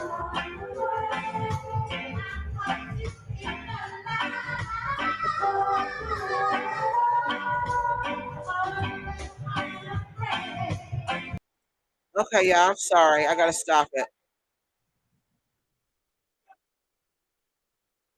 YouTube don't That's like her, that. totally distinctive voice. Yep, she sure does. Did y'all hear all those different notes? Like Whitney Houston, y'all hear those different notes that she hit? How high she went and how she can make y'all. And y'all could tell by the way this woman was moving and singing. Wasn't nobody running over her. Wasn't nobody telling her what to do. And that's what they didn't like about her. They liked the little 14-year-old girl. Yeah, but what did they say? Oh, she's hard to work. She has a temper. She's known for her temper. Well, people don't just get angry. They people don't. Well, some people just walk around angry all the time. But those people usually have some kind of issues. People don't. Something makes you angry to make you have a temper? What had made her angry to have the temper? Because they was messing up her music. They wasn't giving her no creative control. They weren't paying her. When she did that show in London, who got the money every time she sang Caught Me in a Lie? Prince said every time he sang Little Red Corvette, Warner Brothers got paid. He didn't even get, he said he had to ask Warner Brothers, could he sing his own song? That's why he refused to sing those songs anymore. Because he didn't get paid for it. Warner Brothers got paid. And he had to get their permission because they own the rights to all of those songs. Caught You in a Lie. Who owned the right to that song? I'm sure she didn't at 14 years old. I'm sure she didn't own it. So that's what I'm saying, people. Who benefited from this? Who benefited from this? Okay, for Black, did we get all these? Love her voice. That's definitely her in the video you're showing. Yep, that's her totally distinctive voice. I read that. Okay. All right, y'all. So that's all that we have for tonight about Louise Mark. And I just wanted to give some honor to her. I just wanted to tell her story. And I just wanted to let you guys know how important this lady is to music history, to reggae music history. This lady is extremely important. And the fact that there's little to no information about her, that is disturbing to me. That is very disturbing to me. There's little to no information about her passing. She was only 49 years old. This is recent history, people. This just happened in 2009. There was an internet in 2009. Wasn't the internet out in 2009? Wasn't cell phones out? People could have made a video in 2009, but there's nothing. Yeah, the cell phones was out in 2009. There's nothing. Why? And then what does the record label put out? They put out, oh, she had a stomach ulcer. And before that, what did they put out? Oh, she hard to work with. She has a bad temper and everybody knows it. And nobody wants to work with her because of her bad temper. I wonder if she had life insurance on her. We don't know. I don't even know. I just know this doesn't sound right. I've been looking for more to the story, but I'm going to look up the, see if what I can find out about the record label and these other people who were on that label. And if I get more information, then I'll do an update on her story because this is wrong. This is wrong for you to be given such strong poison that it eats through the lining of your stomach. And you're the queen of Lovers Rock. They can't talk about Lovers Rock. They can't talk about reggae without talking about Lovers Rock, okay? They can't talk about Lovers Rock without talking about Louisa Mark. They cannot. They cannot. They cannot. But when it comes to her passing and what happened to her and what happened with the record label, there's nothing. Oh, excuse me, y'all. There's absolutely nothing. That doesn't sound right. Sounds like gaslighting. Okay. What's that say? Goddamn shame. So that's all I have tonight. We're gonna get off here a little early tonight. Well, 2 hours. We've been on here almost 2 hours. That's not too bad. That's not too bad compared to the three. I saw her in Birmingham, England, performing on stage twice in the late 70s. She was a brilliant, fantastic female singer. Oh wow. I bet she was, because did you see what she was starting to do with her voice? I'm gonna go watch the live when we get off of here. But did you see what she was starting to do with her voice? Like she was running those ripples or whatever you call them. You know where it reminded me of water, like how water ripples. She was doing that with her voice. I think they call them runs. But she Yeah. was starting to do that with her voice. And I'm like, oh, this lady can really sing. Okay, for black. If you paint the narrative that she is trouble when she passes, no one will be concerned. Gaslighting. Exactly. Thank you. And you see, that's what they did. You see, when she walked away in the 1980s, instead of them saying, of course, they're not going to tell the truth, but what did they say? We want to smear her. We want to smear her. She's bad. She's hard to work with. So when she does pass away, oh, she got a bad attitude. Don't nobody care. She got a bad attitude anyway. Yeah, she's right. She's right. She's absolutely right. Rest in peace, Yeah. Louise Mark. Yeah, I hope you are resting in peace because people, what you don't understand is when you are unalived and you leave this world traumatically, you can't rest in peace. Your soul can't rest. It doesn't even know that it's gone. It was here one minute and it's gone the next, and it went out of here before its time. Well, I'm not gonna say before its time because nobody leaves before God says it's okay, if that makes sense. But again, some people are put in situations where they are just taken up out of here. And those people's souls cannot rest until they have met peace, till they've gotten some type of peace. And that's what I do these stories. Another reason, because telling their stories, I'm offering them some type of peace because their voice is being heard, because they want somebody to hear their voice. They want somebody to hear them. They want somebody tell people what happened to me. Let them know this is what happened to me.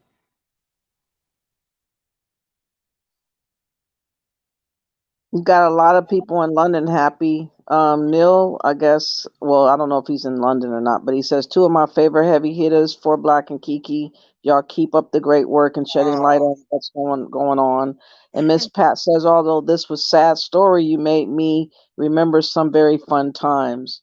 And you oh, are totally right, Kiki. And shaking my head, justice for Louise Mark, justice. yes. We need justice for all these ladies because just like Tupac said, without justice, there can be no peace. Not one of these ladies I've talked about have peace.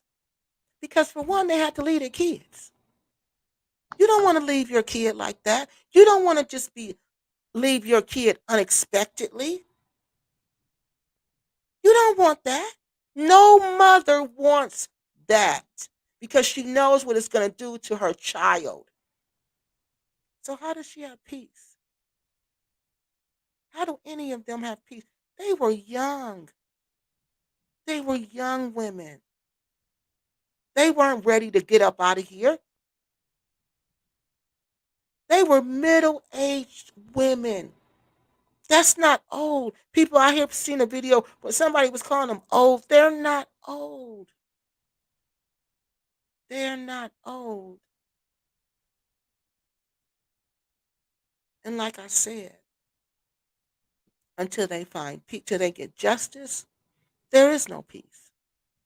There is no peace, especially not for me, because I don't think not one of them have justice. Not one of them, even in Shakina. That's not justice. That's bigger than that little Sierra Leonean little boy. From all that I read a couple of weeks, was it last week? We all know that's bigger than him. That's way bigger than him. Way bigger than him. And again, who got justice there? Who got peace there? You think Shakina resting in peace? You think Anja resting in peace? You think Veronica resting in peace? You think Letitia rested in peace? She went to the Ivory Coast for a visit. She wasn't there but a couple of days. And then she flung back her kids on the news. trying to get money to bring her back here because she done passed away in the Ivory Coast. You think she resting in peace? Her kids crying like that? You think she resting in peace? If you think she resting in peace, you don't understand the spirit world. Somebody said that were asked the question, did she own a compound in the Gambia? Because if she did, you cannot discount poisoning by a local Gambian, especially if she was married or going out with one. No, it doesn't sound like it. It didn't sound like that. It says she was there doing charity work. It didn't sound like she was it didn't sound like it. It didn't sound like there was a relationship. It didn't sound like any of that. But she was living there.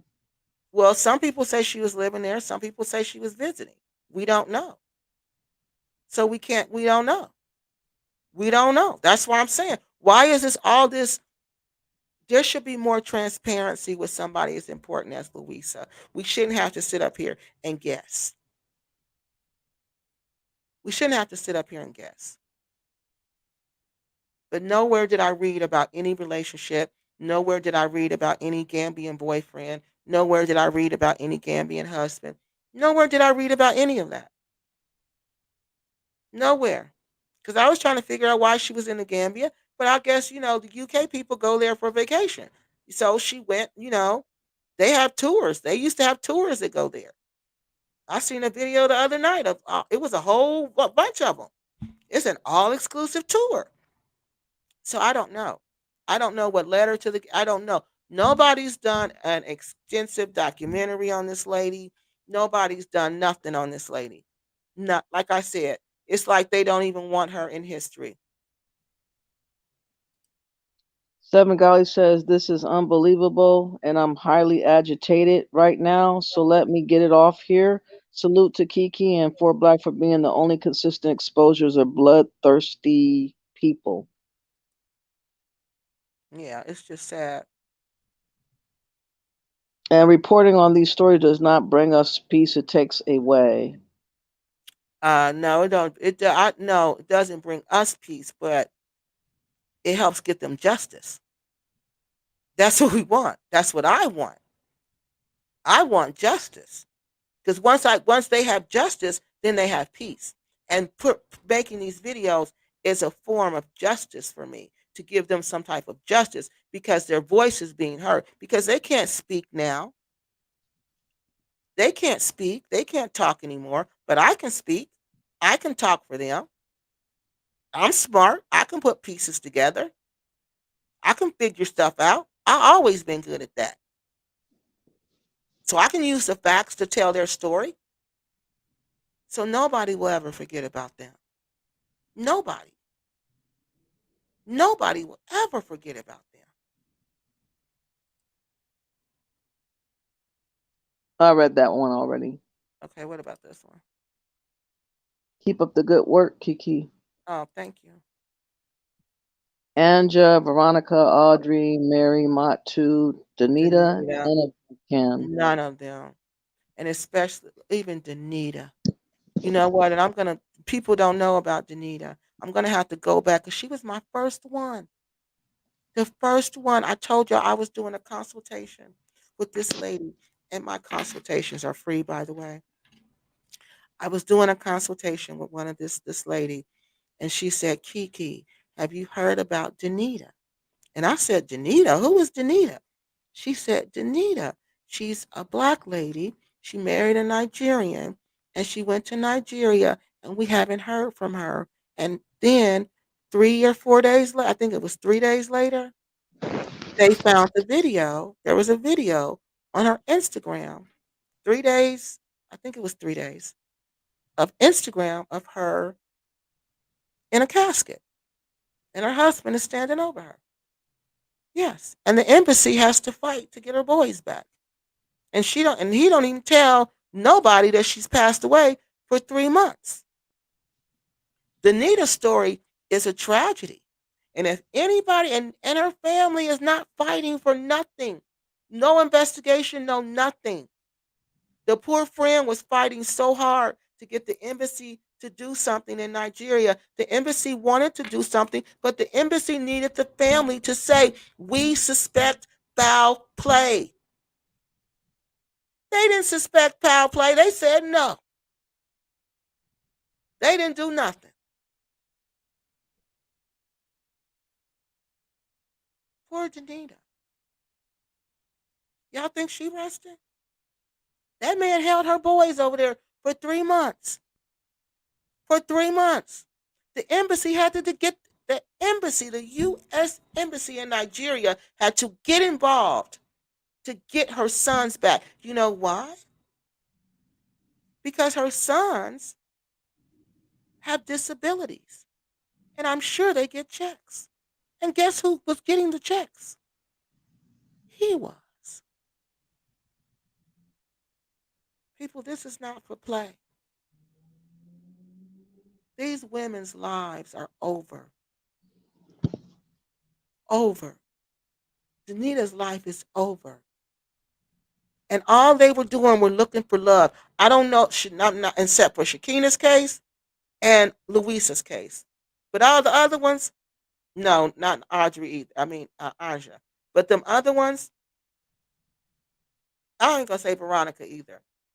But they went to Africa looking for something. Danita went looking for love. And look what she got in return. She lost her life. He took her boys. The embassy had to fight to get them back. And nobody's saying, we demand justice. Nobody is saying what happened to Danita. Nobody. This man is on Facebook looking for a new wife. Mm. Yeah. You know what Neil said? And that man literally living in Audrey Davis's home, what Yes. she worked for all her life, and a bum can come along and take away Yes. from her without being investigated. I hope women are really taking these lessons serious. Yes. Taking these as lessons, rather. Because you know what? That's what they want us to learn. That's what they want us to learn. They saying, learn from me. Don't let my death be in vain. Don't let this be in vain. Learn from me. So you see what happened to me. Don't make the same mistakes I make. Don't do what I do.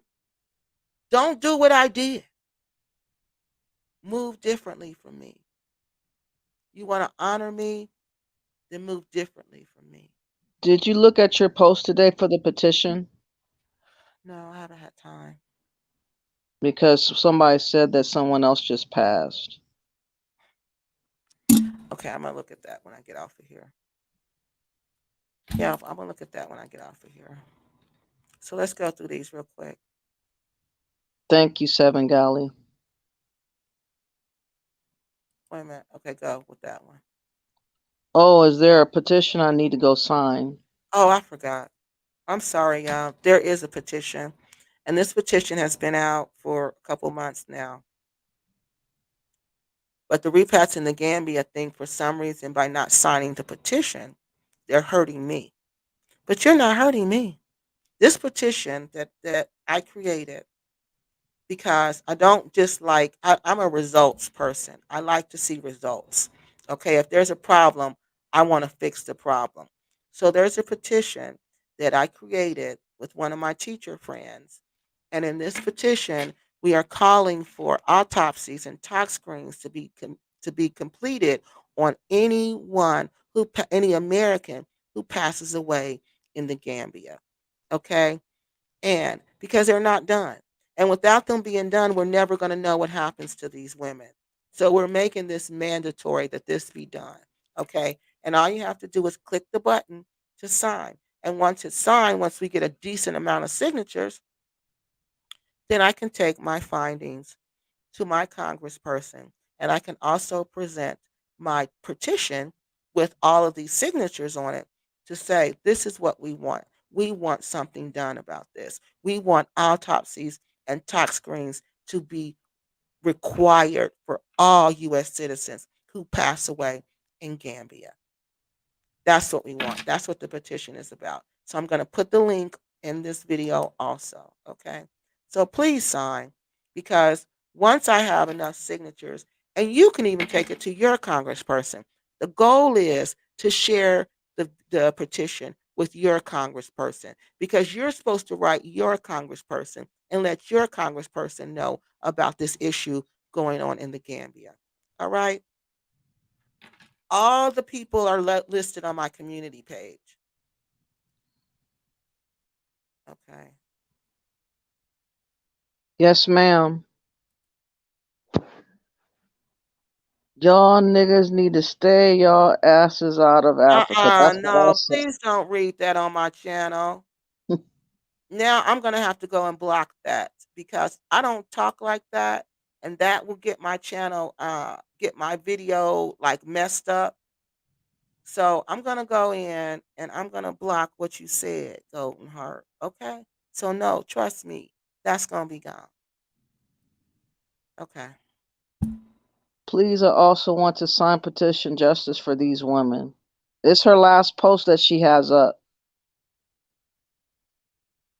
My aunt had to fight to get her children back also. He moved his wife from Nigeria into their house before the divorce was final. Yeah, Wow. that's what they do. Yeah. Dang, that's so rude. KO. Okay. She said ninjas. Ninjas. Oh, it doesn't matter. I don't care what she said. I'm about to block that. I'm about to go right back in there and block that. Because if you don't hear me talking about that, talking like that, lady, why would you come? Why would you talk like that? If you don't hear me using the N word, if you don't hear me using cuss words, then don't think it's okay to come to my house and talk like that, okay? Because it's not. That's disrespectful. And especially when I'm talking about something serious like this. No, you don't do that. Y'all don't play.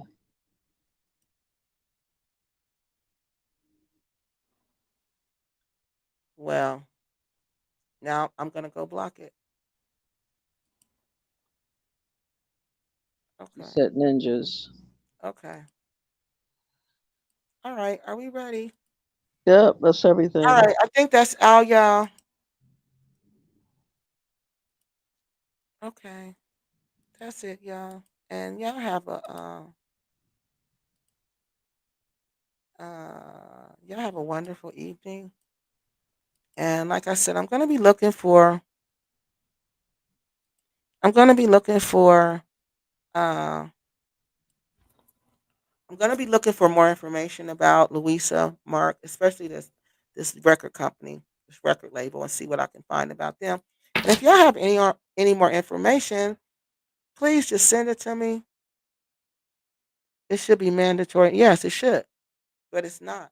So please, please, please make sure you do that for me, okay? Please make sure you sign that petition. I'm gonna also put it in the comment section on here, okay? Oh, she said, oh, wow, Golden Heart. Well, Golden Heart, I don't talk like that, okay? Yeah, I try to do these videos to be respectful to these women. Yes, I will post the petition. Okay, thank you. Okay, y'all, that's it. Whew, that's it. Now, next week, we're going to switch it up. Somebody wrote me, they want me to talk about JT, the bigger figure. That's how you say his name. Uh, so I'm going to talk about JT next week. What's going on with poor JT? I happen to like JT, so I was really sad to hear everything that JT was going through. So we're going to talk about JT next week and talk about these scamming allegations with JT, the bigger figure. Is he really scamming? Did he really go to jail in Kenya? Was he really selling land and he wasn't supposed to? All right, y'all. Next week, we're going to talk about all that. All right. I will see y'all next week. And thank you so much for coming out. Thank you for staying here on here this long. And thank